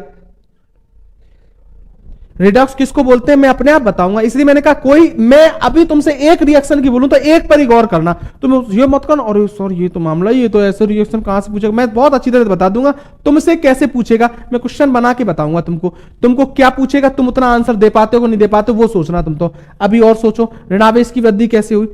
ऋणावेश की वृद्धि, ये क्लोरीन, दूसरा पेन ले लूं, हाँ देखो ये Cl- है, क्लोरीन का ऋणावेश है, इसने 1 इलेक्ट्रॉन त्याग दिया, बताओ क्या बनेगा? Cl बनेगा। पहले देखो आप, बहुत लोगों को समझ में ही नहीं आएगा ये क्यों, देखो सुनो, पहले इधर देखना, ये Cl- आया ही कैसे? देखो Cl- कैसे आएगा? ये Cl है, इसने 1 इलेक्ट्रॉन ग्रहण किया, आपको ध्यान हो कोई परमाणु इलेक्ट्रॉन ग्रहण करेगा तो उस पर क्या आ गया? माइनस आ गया। अब मुझे बताओ, जब Cl ने 1 इलेक्ट्रॉन ग्रहण किया तो माइनस आया, उसी इलेक्ट्रॉन को ये अगर त्याग दे जो ग्रहण किया था, अब देख लो जो इसने ग्रहण किया था उसी को इसने त्याग दिया, तो Cl आएगा कि नहीं आएगा? आएगा। बात समझ में आ गई? ये चलो अब देखो इस अभिक्रिया में क्या हुआ है, यहां -1 था बिल्कुल, और यहां क्या बना है? 0, तो इसका मतलब ऋणावेश की क्या हो रही है? कमी। तो अभिक्रिया क्या होगी? ऑक्सीकरण। ठीक है, आप कुछ नहीं करोगे, केवल इनको देखोगे गौर करके। ठीक है, पहला काम परिभाषा रटोगे। एग्जाम में क्वेश्चन पूछेगा ऑक्सीकरण का गुण होता है ऑक्सीजन का योग, जैसे ऑक्सीकरण का इनमें से कौन सा गुण नहीं है, आपसे पूछेगा ऑक्सीकरण योग, हाइड्रोजन की कमी, धनावेश की वृद्धि या हाइड्रोजन की वृद्धि। आप कहोगे हाइड्रोजन की वृद्धि नहीं होती है ऑक्सीकरण में, और 3 गुण होते हैं। इस तरीके का क्वेश्चन। दूसरा, ये अभिक्रिया मैंने आपको समझाने के लिए दृष्टि से, अगर इस तरीके से आ जाए तो ऐसे याद रखना, लेकिन कैसे पूछेगा वो मैं आपको बताऊंगा। लेकिन पहले क्या समझोगे आप, पहले समझोगे अपचयन। अपचयन मैं बताऊंगा एग्जामों में कैसे क्वेश्चन पूछे जाते हैं और इस साल कौन सा पूछे जाएगा। और ऑक्सीकरण अपचयन तो बहुत इंपॉर्टेंट भी रहेंगे। इन्हीं को रिडक्शन बोलते हैं, अपचयन को सबको पता होना चाहिए, रिडक्शन। ठीक है, क्या मतलब है इसका, सुन लो। जो ऑक्सीकरण में लिखा था ना मेरे भाइयों, उसका उल्टा कर देना। क्या कर देना, उल्टा। आप कहोगे उल्टा कैसे, तो ऑक्सीजन की कमी होगी अपचयन में, वहां ऑक्सीजन का योग हो रहा था, यहां क्या हो रही है, कमी, तथा हाइड्रोजन की, यहां इसका मतलब क्या होगी, हाइड्रोजन की वृद्धि होगी। अरे ऑक्सीकरण का उल्टा क्या, अपचयन। वहां इलेक्ट्रॉन को त्यागा जा रहा था ऑक्सीकरण में, तो तुम कहोगे कि यहां इलेक्ट्रॉन को क्या किया जाता है, ग्रहण किया जाता है। चलो सर ये भी रह जाएगा यार। वहां धनावेश की वृद्धि हो रही थी, तो आप बोलोगे अपचयन में धनावेश की कमी होगी सर, धनावेश की क्या होगी, कमी होगी। तथा वहां ऋणावेश की वृद्धि हो रही थी, ऋणावेश की कमी हो रही थी, तो आप बोलोगे सर यहां पर ऋणावेश की वृद्धि होगी। अब कुछ लोग सोचें सर थोड़ा टफ तो है, टफ है तो दोस्तों भाई है, इसमें कोई मतलब नहीं है कि थोड़ा बहुत दिमाग तो लगाना ही पड़ेगा। तुम सोचोगे बिल्कुल ही दिमाग नहीं लगे तो ऐसा काम, मगर ये मैं कह रहा हूं सर,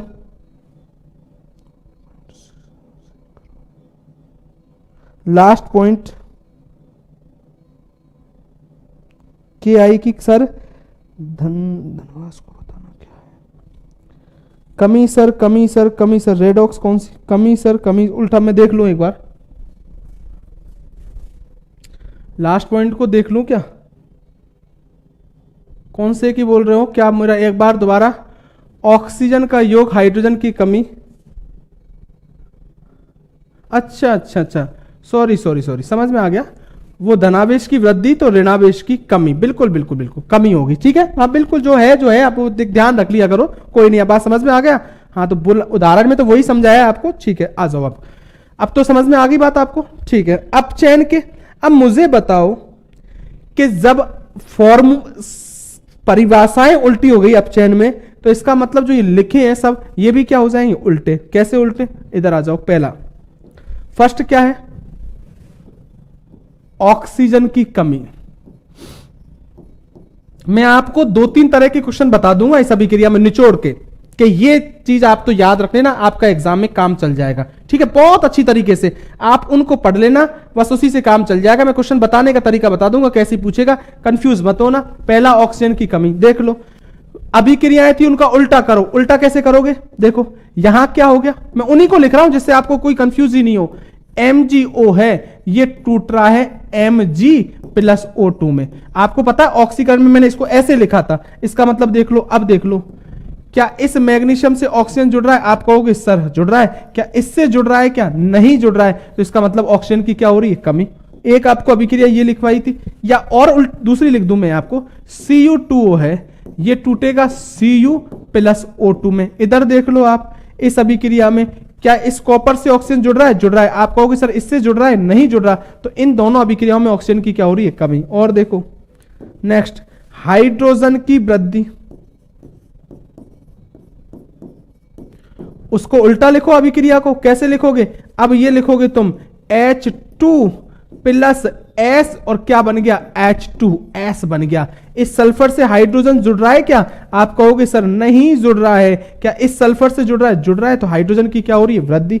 इधर देखो आप, फिर बोलो मेरे दोस्त, यहां क्या होगा, धनावेश की कमी होगी। धनावेश की क्या होगी, कमी। बताओ कैसे होगी अपचयन में कमी, तो देख लो उल्टी कर दो बात को। Na+ था, बिल्कुल था सर, इसने एक इलेक्ट्रॉन को ग्रहण कर लिया, ग्रहण कर लिया भाई। आपको यहीं से पता चल गया ग्रहण करने का मतलब अपचयन होता है। और अगर भाई अब आप देखो दोबारा वही बात सोचो, क्या सोचोगे कि मुझे ये बताओ प्लस कब आता है? जब इसने एक इलेक्ट्रॉन को त्यागा था तो प्लस आ गया, जो त्यागा था उसी को ग्रहण कर लिया तो क्या बच गया? Na बन गया। इसका मतलब इस प्लस वन से ये जीरो हो गया, प्लस वन से जीरो हो गया तो मतलब धनावेश की क्या होगी? कमी होगी। ऐसे देखो, एक उदाहरण ऐसा बताता हूं तुमको, चलो देखो इधर देखो, इसको भी देखो, एक अलग सा दिखाता हूं। ये Pb+4 है। चलो अब की बार इसने 2 इलेक्ट्रॉन ग्रहण किए, क्या बनेगा? तो आप बोलोगे सर Pb+2 बनेगा। ऐसे मत करना, +4 ने 2 ही किए, +4 नहीं किए तो 0 बनता। अब देखो +4 से +2 हो रहा है, यहां भी क्या हो रही है? धनावेश की कमी, और ग्रहण कर रहा है, इसका मतलब अभिक्रिया कौन सी? अपचयन। और सुनो, एक आपसे पता है, एक होता है ऋणावेश की वृद्धि। ऋणावेश की वृद्धि मेरे भाई, वृद्धि मतलब समझो, वृद्धि का मतलब अब उल्टा हो जाएगा, यहां वही अभिक्रिया Cl है, इसने एक इलेक्ट्रॉन ग्रहण कर लिया तो आपको अभी मैंने बताया था Cl- था, और आपको मैंने पहले ही कहा कि इस पर कोई आवेश है क्या? नहीं, 0। इस पर क्या हो गया? -1, तो ऋणावेश की क्या हो गई? वृद्धि हो गई। ठीक है, तो एक बार में आप इनको याद रख लेना, तो आपसे पूछा जाए। ठीक है, अब मेरी बात को सुनो, अब एग्जाम की बात करता हूं। एग्जाम में तुमसे इनमें से क्या पूछेगा, उसके लिए सबसे पहले ये आप अभिक्रिया एक याद रखोगे, जो आप पूछ रहे थे सर क्या होती है, उस अभिक्रिया का नाम है रेडॉक्स अभिक्रिया। रेडॉक्स अभिक्रिया और रेडॉक्स रिएक्शन बोलते हैं। ठीक है, तो रेडॉक्स का मतलब क्या है? बहुत इंपॉर्टेंट बात है, याद रखना मेरे दोस्त, तुमसे यहीं से पूछेगा एग्जाम में। जिस रासायनिक अभिक्रिया में कोई अभिक्रिया दे रखी हो, उसमें ऑक्सीकरण व अपचयन दोनों हो, ऑक्सीकरण भी हो और अपचयन भी हो, समझ लेना अभिक्रिया कौन सी होगी? रेडॉक्स। मतलब इसमें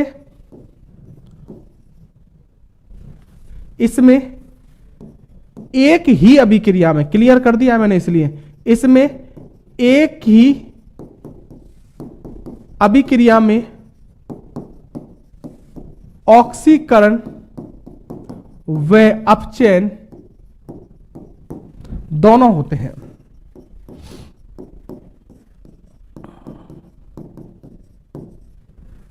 ठीक है, इसका मतलब क्या? अब देख लो दोस्तों मेरे भाई, अब समझ लेना क्लियर।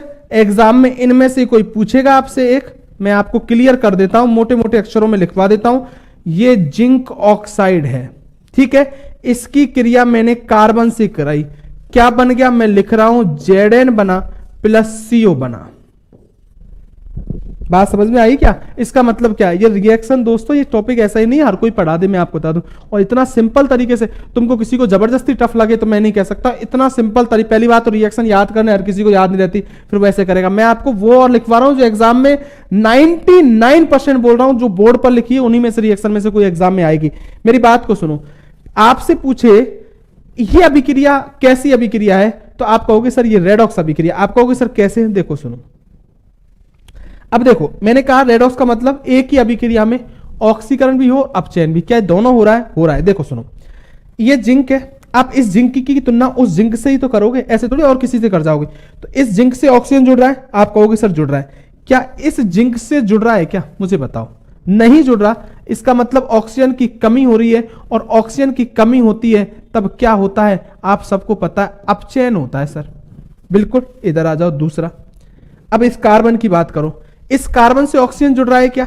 नहीं जुड़ रहा। क्या इस कार्बन से जुड़ रहा है क्या? आप कहोगे सर जुड़ रहा है। वो कार्बन मोनोऑक्साइड बना है दोस्तों, कोबाल्ट मत कह देना। जब कार्बन से इस तरीके से जुड़ा हो ऑक्सीजन, छोटा ऑक्सीजन कार्बन से हो, तब बोलोगे कोबाल्ट। और जब कार्बन है उसके बराबर ही ऑक्सीजन हो, उतना बड़ा बनाया जाए, तो वो कार्बन मोनोऑक्साइड गैस होती है। देखो, इस कार्बन से जुड़ रहा है क्या? नहीं। क्या इस कार्बन से जुड़ रहा है क्या? जुड़ रहा है। इसका मतलब ऑक्सीजन की वृद्धि हो रही है, और ऑक्सीजन की वृद्धि को क्या कहते हैं? तो आप बोलोगे ऑक्सीकरण बोलते हैं। अरे क्या बोलते हैं? ऑक्सीकरण। इसका मतलब क्या ये अभिक्रिया रेडॉक्स है? रेडॉक्स है। तो आप ध्यान रख लो, जिस अभिक्रिया में ऑक्सीकरण व अपचयन दोनों हो वो क्या होती है? रेडॉक्स। लेकिन एग्जाम की बात सुनो, एग्जाम में इस तरीके से एक अभिक्रिया को लिख देगा और तुमसे कहेगा कौन सा सही है। ऐसे कह सकता है 1 और 2 सही है, 2 और 3 सही है, 1 और 4 सही है। तब आप इस बात को इस तरीके से जरूर याद रखोगे। हाँ, मैं यही अपचयन और मैं यही बता रहा हूं। वो उस बात को सुनो, मैंने क्या बोला, इस तरीके से लिख दे आपको अभिक्रिया में, वो कहेगा इसमें किसका अपचयन किसका ऑक्सीजन। तो देखो इसमें क्या बोलोगे आप, इस अभिक्रिया में जिंक ऑक्साइड का जिंक में अपचयन हो रहा है। किसका अपचयन हो रहा है? जिंक ऑक्साइड का। किस में? जिंक में। तो इसका मतलब यह कह सकता है जिंक ऑक्साइड का यहां क्या हो रहा है? अपचयन। सही है, मैं लिख दूं आपको इसमें, ये जो अभिक्रिया लिख रखी है इसमें, ये ऊपर में अलग से दोबारा लिख रहा हूं इस अभिक्रिया को। देखो क्या लिखा मैंने, ये जिंक ऑक्साइड है, इसकी क्रिया कार्बन से की मैंने, क्या बना दिया? मैंने बना दिया Zn प्लस मैंने कह दिया CO। ठीक है, मैं ये कह रहा हूं इस अभिक्रिया में क्या क्या हो रहा है। पहला पॉइंट वो मैंने समझा दिया। इस अभिक्रिया में क्या हो रहा है? जिंक ऑक्साइड का अपचयन हो रहा है। ठीक है, सही बात है। क्या जिंक का हो रहा है? बात को समझ लो, एग्जाम में ऐसे ही ऑप्शन देगा आपको, जिंक ऑक्साइड का जिंक में ऑप्शन हो रहा है। ऐसा नहीं कि जिंक का जिंक ऑक्साइड में तो ऑक्सीकरण हो रहा है, ना कि अपचयन। तो ये ध्यान रखना, किसका अपचयन हो रहा है? जिंक ऑक्साइड का। अब ऐसे ऑप्शन देता जिंक ऑक्साइड का अपचयन और जिंक का अपचयन, तो क्या सही है? जिंक ऑक्साइड का अपचयन, जिंक का अपचयन नहीं हो रहा है, ध्यान रखना। दूसरा किसका? ये कार्बन मोनोऑक्साइड में क्या हो रहा है? तो ऑक्सीकरण किसका हो रहा है? कार्बन का। ये ध्यान रखना, कार्बन का ऑक्सीकरण हो रहा है अभिक्रिया में। अरे मेरे भाई, किसी को दिक्कत है क्या? बिल्कुल दिक्कत नहीं होनी चाहिए। मेरी बात को बहुत अच्छी तरह सुनना। इस तरीके का मैं एक और उदाहरण ले लूं, आपको देख लो गौर करके। दूसरा, इससे ज्यादा भी अगर किसी को देखो, ये Fe2O3 है, चलो ले लिया मैंने। इसकी क्रिया मैंने एल्युमिनियम की छड़ से कराई। किसकी छड़ से? एल्युमिनियम की छड़ से। और क्या बनेगा? तो आप बोलोगे सर ये बनेगा Al2O3 प्लस Fe। तुमको ये लिखने से पहले कि ये अभिक्रिया रेडॉक्स तो है, मैं आपको बता दूंगा। चलो रेडॉक्स तो है, क्या ये और कोई भी अभिक्रिया है? तो कुछ लोग दिमाग लगा रहे होंगे तो वो सोच लेना ये कौन सी अभिक्रिया भी है। विस्थापन भी अभिक्रिया है। तो ये याद रखो, ये रेडॉक्स भी है, विस्थापन। आप कहोगे सर विस्थापन, बिल्कुल है। देखो, क्या एल्युमिनियम आयरन को विस्थापित कर सकता है? अरे मेरे दोस्त, क्या एल्युमिनियम आयरन को विस्थापित कर सकता है? देखो देखो, कर सकता है। ये रिसारणी, ये देखो, ये एल्युमिनियम है। क्या आयरन बाद में आ रहा है? बिल्कुल आ रहा है मेरे भाई। तो ये एल्युमिनियम आयरन को विस्थापित कर सकता है, इसलिए मैंने कहा सर ये विस्थापन अभिक्रिया भी है। भाई मेरे दिमाग तो लगाना ही पड़ेगा। ठीक है, क्या हो रहा है इसके अंदर सोच के देखो। सर Fe2O3 का, मैं ऐसे लिख दूं, नीचे ही लिख दूं दोनों को, जिससे ध्यान रहेगा। Fe2O3 की उस Fe से क्रिया करो, ये करा दी। चलो हाँ बताओ क्या हो रहा है? इसका इसमें ऑक्सीजन की कमी हो रही है। तो आप कहोगे सर क्या हो रहा है? अपचयन हो रहा है सर। बिल्कुल, किसका? आयरन ऑक्साइड का आयरन में। और बोलो, ये एल्युमिनियम है, क्या बना रहा है? Al2O3 बना रहा है। एल्युमिनियम यहां जुड़ रहा है, ऑक्सीजन नहीं, यहां जुड़ रहा है, ऑक्सीजन की वृद्धि। इसका मतलब यहां क्या हो रहा है सर? यहां ऑक्सीकरण हो रहा है भाई। क्लियर? तो क्या बोलोगे मेरे भाई? लो ये लिख लो फर्स्ट पॉइंट, किसका? Fe2O3 का क्या हो रहा है? अपचयन हो रहा है। और दूसरा क्या हो रहा है? यहां पर एल्युमिनियम का ऑक्सीकरण हो रहा है। ऑक्सीकरण बोलो या उपचय बोलो, बात एक ही है। इससे ज्यादा नहीं समझाता मेरे दोस्तों। उपचय एल्युमिनियम का, ठीक है, सबको पता चल रहा है अब तो। कोई बात, ऑक्सीकरण बोलो या उपचय बोलो, बाद में कह रहा हूं एग्जाम में ऐसा हो जाएगा, ऑक्सीकरण अपचयन, बात एक ही है। एक और बता दूं, एक रिएक्शन और हाँ, इस अभिक्रिया के बारे में एक बात बताता हूं। कोई बहुत अच्छा क्वेश्चन पूछे, ये लो कोई अलग सा रेड पेन ले लेता हूं। ये जो मैंने अभिक्रिया ली, मैंने कहा विस्थापन अभिक्रिया भी है, लेकिन इस अभिक्रिया का नाम भी याद रख लेना। इस अभिक्रिया को थर्मेट अभिक्रिया भी कहते हैं। और मेरी बात बहुत गौर करके सुनना, इस अभिक्रिया को क्या बोलते हैं? थर्मेट अभिक्रिया। और यह अभिक्रिया कहां कराई जाती है? कि एल्युमिनियम की छड़ की क्रिया आयरन ऑक्साइड के साथ कराई जाती है, हेमेटाइट से। आपको सॉरी कहां होती है? ये रेलगाड़ी की पटरी जोड़ने में, रेलगाड़ी की पटरी जोड़ने में, ठीक है, या पुर्जों की, जो पुर्जे होते हैं ना, पुर्जों की दरार जोड़ने में। आप पूछोगे सर एग्जाम में कैसे पूछेगा? तुमसे अगर पूछे थर्मेट अभिक्रिया कौन सी है, तो इस तरीके की अभिक्रिया लिखा मिल जाए, थर्मेट अभिक्रिया। या सबसे अच्छा क्वेश्चन एग्जाम में ऐसा पूछेगा के रेलगाड़ी की पटरियां जोड़ने में या नट बोल्टों के जो दरार होती है उनको जोड़ने में इनमें से किस अभिक्रिया का उपयोग होता है? निस्तापन, भर्जन, थर्मेट। तब क्या बोलोगे? थर्मेट अभिक्रिया। मैंने बहुत अच्छा क्वेश्चन बोला है दोस्तों। ये हर किसी की बस की बात नहीं हो, हर कोई पढ़ाने वाला भी नहीं है दोस्तों। मैंने कहा अगर तुमसे एग्जाम में पूछा जाए, ये वो क्वेश्चन है दोस्तों जो छलांग लगा के लोगों से आगे, और छलांग लगानी पड़ेगी एग्जाम में। जो चीज टफ लगने लग जाए ना, वो समझ लेना वो एग्जाम में आपको लोगों से आगे निकालेगी। जो तुमको भी आसान लगेगी वो सबको ही आसान लगेगी दोस्तों, ये बात याद रख लेना। अगली मैं एक रिएक्शन और बता देता हूं तुमको। मैंने कहा था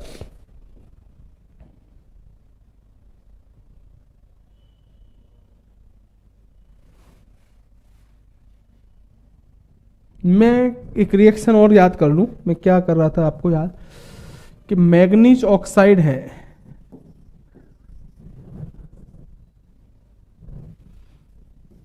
इसकी क्रिया मैं HCl से कराता हूं, करा दिया मैंने। ये बनेगा MnCl2 plus H2O plus Cl2। देखो दोस्तों, आप एक बार इस अभिक्रिया को देख लो सब जने, और तुमको मैं ये इसलिए टाइम दे रहा हूं कि तुम इस बात को समझ रहे हो क्या कि इसमें क्या क्या हो रहा है। एक बार सोच लो अपने आसानी से, कोई चीज मैं बता रहा हूं तो इतना आसानी से देख लो, एक बार शकल देख लो इसकी, किसमें अपने मन में ये बना लो कि किसका किसमें ऑक्सीकरण, किसका किसमें अपचयन।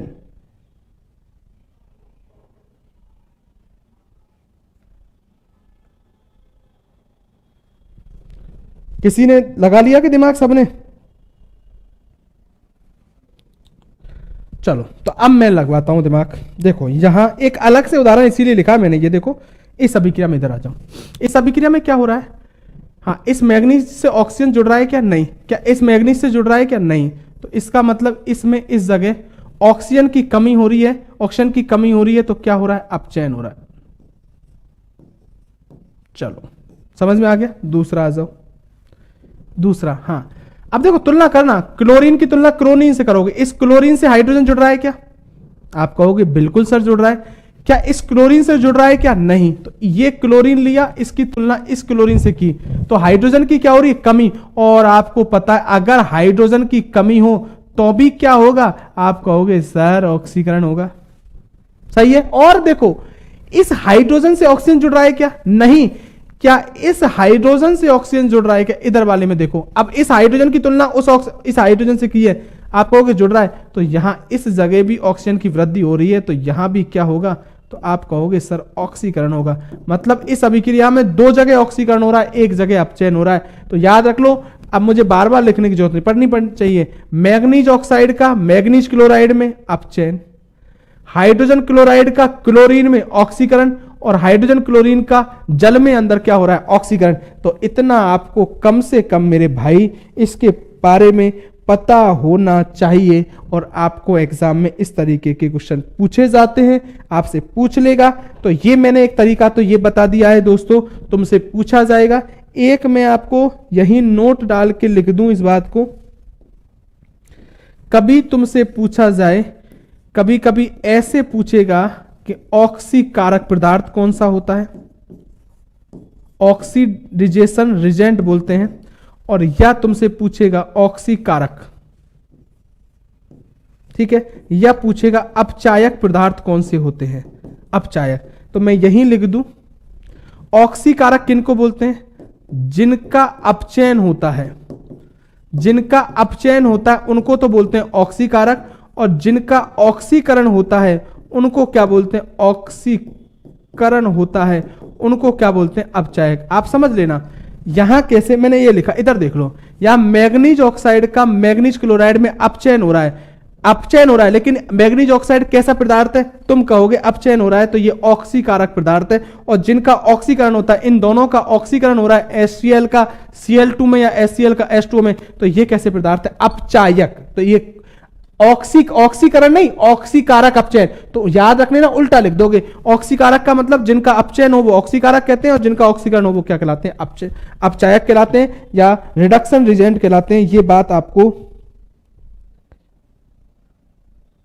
आज का तो ऊपर से गया, अरे तुमसे जब ऊपर से गया तो नीचे लाने की जरूरत क्या? जाने दो, तुमको क्या, तुम फिर पागल कर दी ना, तुमने क्या लगाना चालू कर दिया दिमाग में, अरे ऊपर से जाने दो ना, किसने तुमसे कहा है कि इसको रखो, अरे रुक जा तुम्हारे चक्कर में। हाँ हाँ, ऊपर से गया, जाने दो, चलो क्या गया, तुमको पता है, तुमसे भूल जाओ।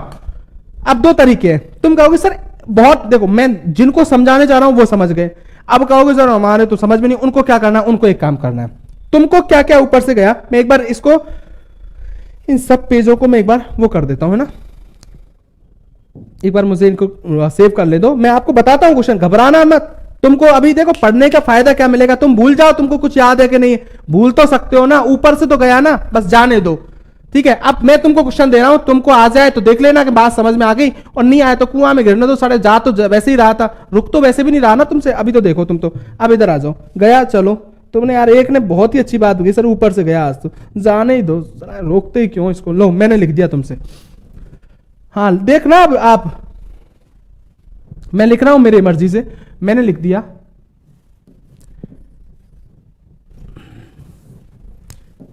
KCl प्लस, क्वेश्चन लिख रहा हूं मैं तुमको, है ना, मुझे आप आंसर दोगे केवल, ऊपर से जा रहा है जाने दो, तुम तो दिमाग लगाना मत,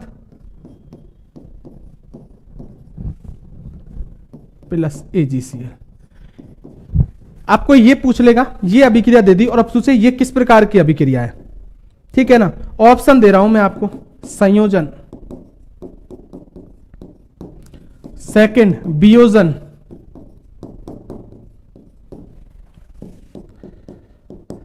थर्ड विस्थापन, फोर्थ द्विविस्थापन। मुझे आंसर दो, मैंने यह अभिक्रिया तुमको लिखवाई भी नहीं है आपको उदाहरण में, मुझे तो आंसर दो, बिल्कुल बंद गया, अब मुझे आंसर दो,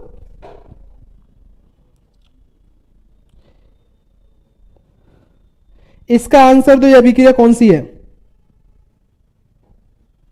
भरतलाल आपको समझ में आ रहा है, बिल्कुल दिक्कत, पहले आप एक बार मुझे आंसर दो इसका। संदीप मीना ने 3 लिखा है, ठीक है, अरुण कुमार 4, रवि कुमार मीना 4। अब मैं क्वेश्चन पूछते जा रहा हूं, बताते जाओ, एक बीच में 3 आया, और एक इंद्रपाल सिंह से मुझे बिल्कुल भी उम्मीद नहीं थी, वो भी 3rd लिखेगा। हाँ एक बात सुनो, ठीक है, अब इधर आ जाओ, ज्यादातर लोगों ने, अब मैं देखो, मैंने तुमसे ये नहीं कहा तुमको कितना गया, ऊपर से गया उनको ऊपर से जाने दो, जिनके बच गया उनको बचे, मैं तुमसे एग्जाम में क्वेश्चन दिया है, ठीक है, तुमको जो पढ़ाया उसमें से काम इतना चल जाए तो ठीक है। इधर देखो, क्या ये संयोजन है, सोचो, संयोजन है, संयोजन में कितना पदार्थ बनना चाहिए, एक, यहां कितने बन रहे हैं, 2, नहीं है। वियोजन है, नहीं, क्योंकि यहां कितने, एक पदार्थ नहीं टूटा, यहां कितने पदार्थ टूटे, 2। विस्थापन, जिन लोगों ने विस्थापन लिखा है, तुमको विस्थापन में तो मैंने क्या बोला था, जिंक प्लस कॉपर में, मैंने पहले ही कहा था एक पदार्थ विस्थापित करेगा, यहां एक नहीं हुआ है, देखो ये इससे जुड़ा है और ये इससे जुड़ा है, आपस में हो गए, तो अभिक्रिया द्विविस्थापन है। बताओ क्या दिक्कत है मेरे भाई। अब तुम क्या करते हो, तुम सोचते हो कि तुमको जब समझाया जाता है ना, तुम उसी समय सोच, अब देखो टफ तो टफ है चीज, रासायनिक अभिक्रिया का एक टफ तो ये पढ़ते ही नहीं है लोग, दूसरा ये तुमको पढ़ा रहा हूं तो तुम उतनी चीजें तो याद रख सकते हो भेजे में कि जितना तुम्हारा एग्जाम में सीट। देखो एग्जाम में पढ़ने का एक अंतर होता है, एक तरीका तो क्या था कि इस टॉपिक को पढ़ते नहीं तो क्या होता, हम पढ़ते नहीं तो यह होता कि कोई सीधा सा क्वेश्चन पूछा जाता है ना, उसका भी हमको तो कुछ पता ही नहीं है यार हम जहां मुझे किसी चीज को पढ़ा ही नहीं तो उसका मैं आंसर क्या दे सकता हूं। लेकिन मैंने इतनी चीजें पढ़ाई, तुमको बड़ी चीज याद नहीं रही, छोटी तो रह जाएगी, बेजा लगाओ, छोटी तो रहेगी, मतलब तुम लोगों से पीछे नहीं जाओगे। टफ आया तो कोई दिक्कत नहीं, मगर मैं फिर बोल रहा हूं ये भी चीज आएगी ना तो 90% लोग गलत करके आएंगे, क्योंकि ये पढ़ते ही नहीं है लोग, मैं वो बता रहा हूं। और पटवारी में पूछा गया है, इस बार आरआरबी जेई के एग्जाम में पूछा गया है। अब मैं बताऊं नहीं पढ़ाऊं तो मेरी क्या दिक्कत है, अब तुम समझने की कोशिश नहीं कर। अब देखो एक और सुनो, एक अभिक्रिया और लिख देता हूं, फिर सुनो कैसे समझ में नहीं आएगा। तुम क्या करते हो, मैंने तुमसे क्या बोला, अरे रुक जाना भाई, मेरे भाई रुक जाना, थोड़ी सी तसल्ली तो रख लो। नहीं रखोगे, क्यों मानोगे मेरी बात। मैंने कहा एग्जाम में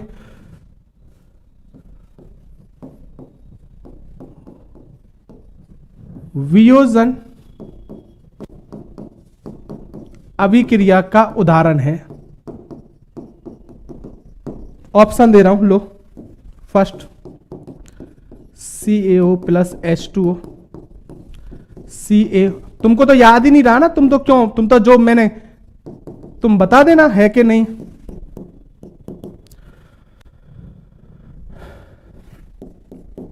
H2 प्लस O2, तीसरा Na प्लस ऑक्सीजन Na2,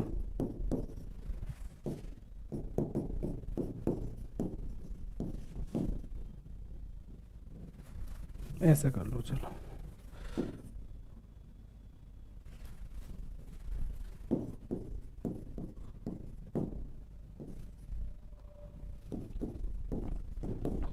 हाँ बताओ भाई, वियोजन अभिक्रिया का इनमें से कौन सा उदाहरण है? आंसर तो क्या आएगा, जल्दी दो।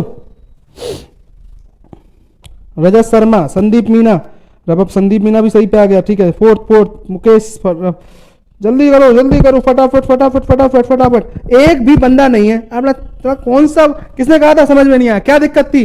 तुम समझ ही गलत चीज रहे थे। तुम कोशिश ये कर रहे थे कि तुमको मैं दो चार अच्छी बातें समझा रहा था, वही तुम्हारा दिमाग अब ऐसे मुंह बिगाड़ने से थोड़ी काम चलेगा। बात को समझो तो सही भाई, जो चीज आ सकती है। बताओ क्या दिक्कत थी? ये पूछे गए क्वेश्चन से वो बता रहा हूं। चलो हो गया काम, सबका सही है ना?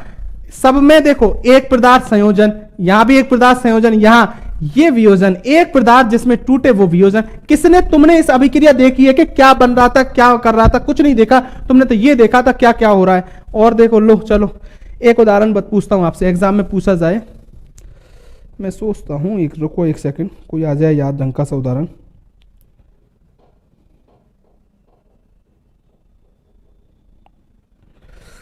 कौन सा था? हाँ एक बात, इसको देखो तुम, हाँ इसको देखो। मैं एक उदाहरण बताता हूं तुमको, क्वेश्चन पूछ रहा हूं आपसे। लेड ऑक्साइड, इसकी क्रिया मैंने कार्बन से की, ठीक है। ये क्या बना? लेड बना प्लस CO बन गया। किसी को कोई दिक्कत है क्या? नहीं दिक्कत है।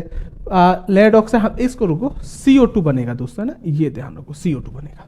ये मत देखना अभिक्रिया संतुलित कर देंगे, वो आपको नहीं है। मैं इसके ऑप्शन दे रहा हूं, अब मैं बहुत अच्छी तरह ऑप्शन दूंगा इसमें, तुम्हारा अब देखूंगा मैं कितना दिमाग काम कर रहा है। जब पता चलेगा कि तुम्हारा कितना दिमाग कर रहा है। पहला, मैं शुद्ध हिंदी में लिख रहा हूं, सीसा। आपको पता है लेड टीबी को बोलते हैं सीसा, है ना? सीसा अपचयित हो रहा है यहां पर। क्या ये बात सही है? पहला, लगाते जाओ दिमाग, क्या सीसा अपचयित हो रहा है? दूसरा, कार्बन उपचयित हो रहा है।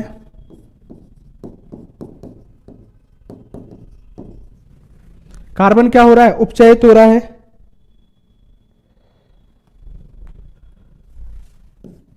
तीसरा,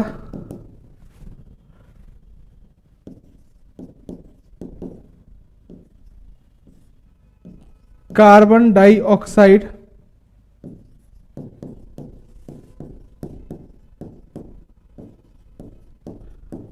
अपचयित हो रहा है,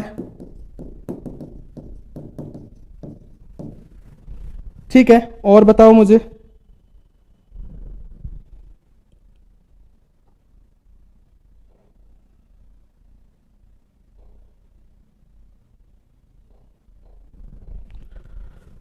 लेड ऑक्साइड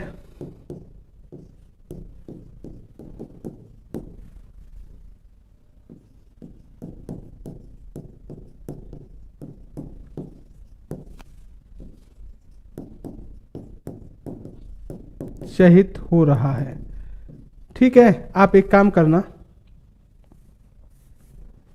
इसको उपचयित कर लो, है ना? उपचयित, ठीक है ना? ये मैंने 4 ऑप्शन दिए हैं आपको, लेकिन एक बात समझना आप, है ना? मैं कह रहा हूं आपसे, अब मुझे बताना इनमें से कौन कौन सी, मैं ऑप्शन में ऐसे दूंगा 1 और 2 सही है, 2 और 3 सही है, 4 और 5 सही है, क्योंकि इसमें फिर मुझे ज्यादा दिमाग। आप मुझे बताइए इनमें से कौन कौन सी, आप ये मत कहना 4 सही, इनमें से कौन से सही है? मुझे फर्स्ट और सेकंड सही है, सेकंड और थर्ड सही है, या थर्ड और फोर्थ सही है? क्या सही है? आप मुझे आंसर दो, जल्दी से बोलो, मुझे जल्दी से मुझे आंसर दो, इनमें से क्या सही है? कौन कौन से सही है इसमें, ये बताओ मुझे।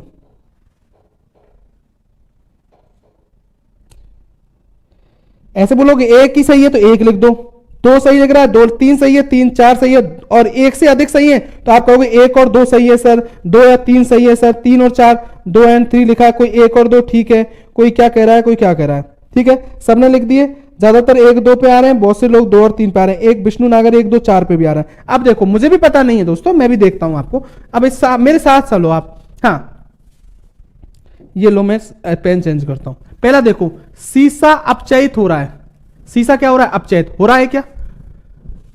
देखो लेड ऑक्साइड लेड में, ऊपर देखो लेड ऑक्साइड लेड में क्या हो रहा है, अपचयित। अपचयन बोलो या अपचयित बोलो, मतलब कौन सा, लेड ऑक्साइड लेड में हो रहा है, तो सीसा थोड़ी हो रहा है, लेड ऑक्साइड लेड में सीसा अपचयित हो रहा है, गलत। जिन लोगों ने पहला बोला है ना वो तो बिल्कुल गलत है।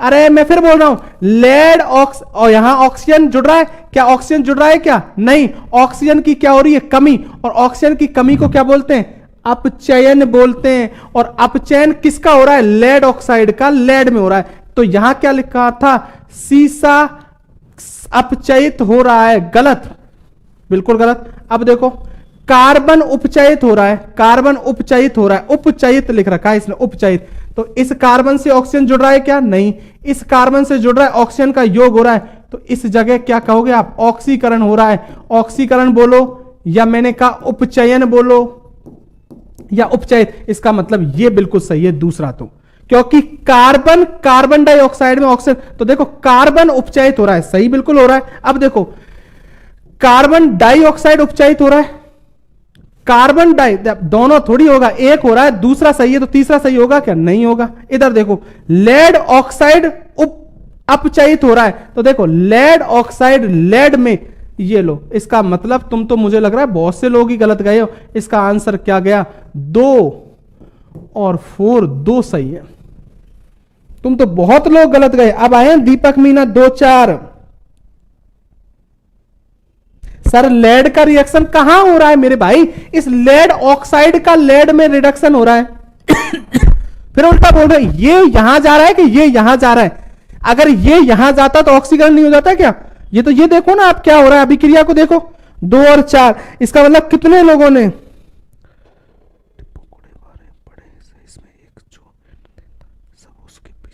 हाँ देख लो, 1 2 ने दिया, वही किया, अरे वही, मैं तो वही ऐसा क्वेश्चन देता ही नहीं, मुझे क्या पता, मैं तो देखता जो देखता, मगर ज्यादातर अब देखो कितने लोगों ने गलती की, और 1 2 ने गलती की, सब लग गए पकड़ के सड़ा, कोई पास, मैं यही तो गलती करता हूं, तुम भी एग्जाम में ऐसा मत किया करो, ये देख लिया करो कि बगल में जो बता रहा है एग्जाम में वो खुद सही है कि नहीं है, वो तुम्हारा ही भाई बंद तो नहीं है, वो भी गलत करा रहा है तो गलत कर ही रहे हो, तो ये बात ये भी याद रखना, पूछने से पहले किसी को एग्जाम में कभी कभी एक ही क्वेश्चन पूछ लेते हैं ना, वो भी गलत करवा देता है, तो ये देखो आप 3 तरह के क्वेश्चन बता दी, इसी तरीके का कोई ना कोई क्वेश्चन एग्जाम में आएगा, यही मैंने बताया था।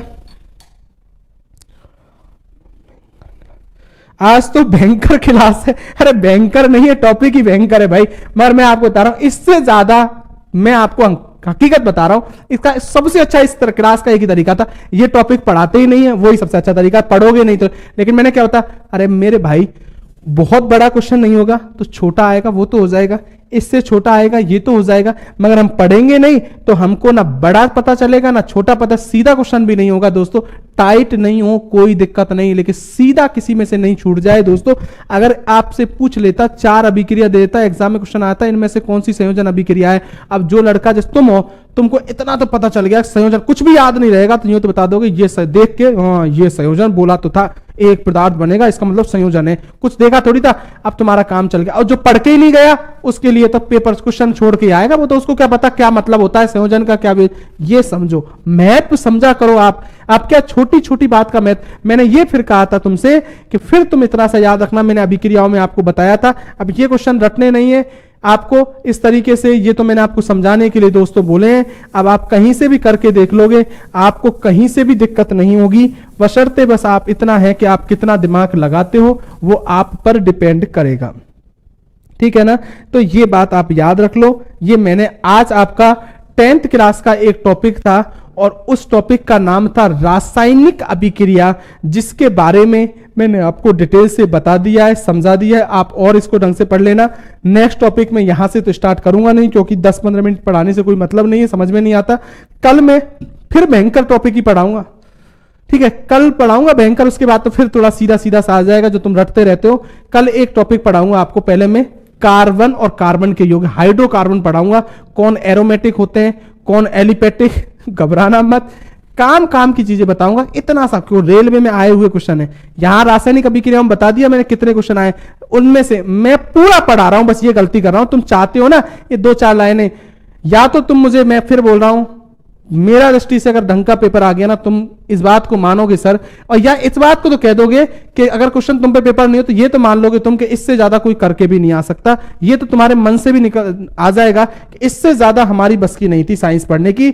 जो सर ने मेहनत की वो लास्ट मेहनत थी, इसके बाद आता है तो हाथ जोड़ के उसको छोड़ देना, इससे ज्यादा आपको पता है। अब आप यही भयंकर लग रहा है, लेकिन मैंने आप एक काम करना, जिन लोगों को भयंकर लग रहा है, आप अपनी बुक उठाना, रासायनिक अभिक्रिया 10th क्लास की, एक भी रिएक्शन आउट नहीं लिखी, एक भी, बस जो थी उन्हीं को समझाया, उनमें से कैसे क्वेश्चन बनेगा उतना तो पढ़ने में हमको पढ़ना आना ही चाहिए। भयंकर तो तब हो कि मैंने कोई 10-5 रिएक्शन मेरी मर्जी से और मैंने कह दिया होगा इनको और याद करना। मैंने तो कहा भाई मेरे जितनी बुक में दे रखी है उतनी तो तुम याद कर लेना, इससे काम रहेगा। फिर अपन 1-2 दिन और शकल दिखाता हूं तुमको, क्योंकि अभी और मैं 1-2 टॉपिक पढ़ाऊंगा आपको बहुत अच्छे, क्योंकि आपको ध्यान हो, एक तो मैंने बहुलक बोले थे आपको, रेसे बोले थे, प्लास्टिक जो उसी में आएंगे, एक कार्बन पढ़ाऊंगा कल मैं, एल्केन, एल्किन और एल्काइन, जिनसे कैसे क्वेश्चन पूछा, बहुत सीधा रहेगा, कोई दिक्कत नहीं होगी। मैं जैसे जैसे बोलूं ना वैसे वैसे आप वहां भी थोड़ा दिमाग लगाओगे कल की क्लास में। उनको पढ़ा के मैं आपको 2-3 बातें पढ़ा के, तो या तो पर 2 दिन में हो जाएगा, 9 दिन में नहीं होगा तो 3 दिन में हो जाएगा खींच के। अब ये घबराना मत, कोई सर 28 की तो क्या मतलब है, जो पढ़ लिया उसको तो पढ़ते रहो ना, आपने एक बार सबने पढ़ा है, 2-3 दिन की तो क्लास बाकी है, उनको पढ़ा देते हैं, ठीक है। चलो धन्यवाद दोस्तों, मेहनत करते रहिए, धन्यवाद।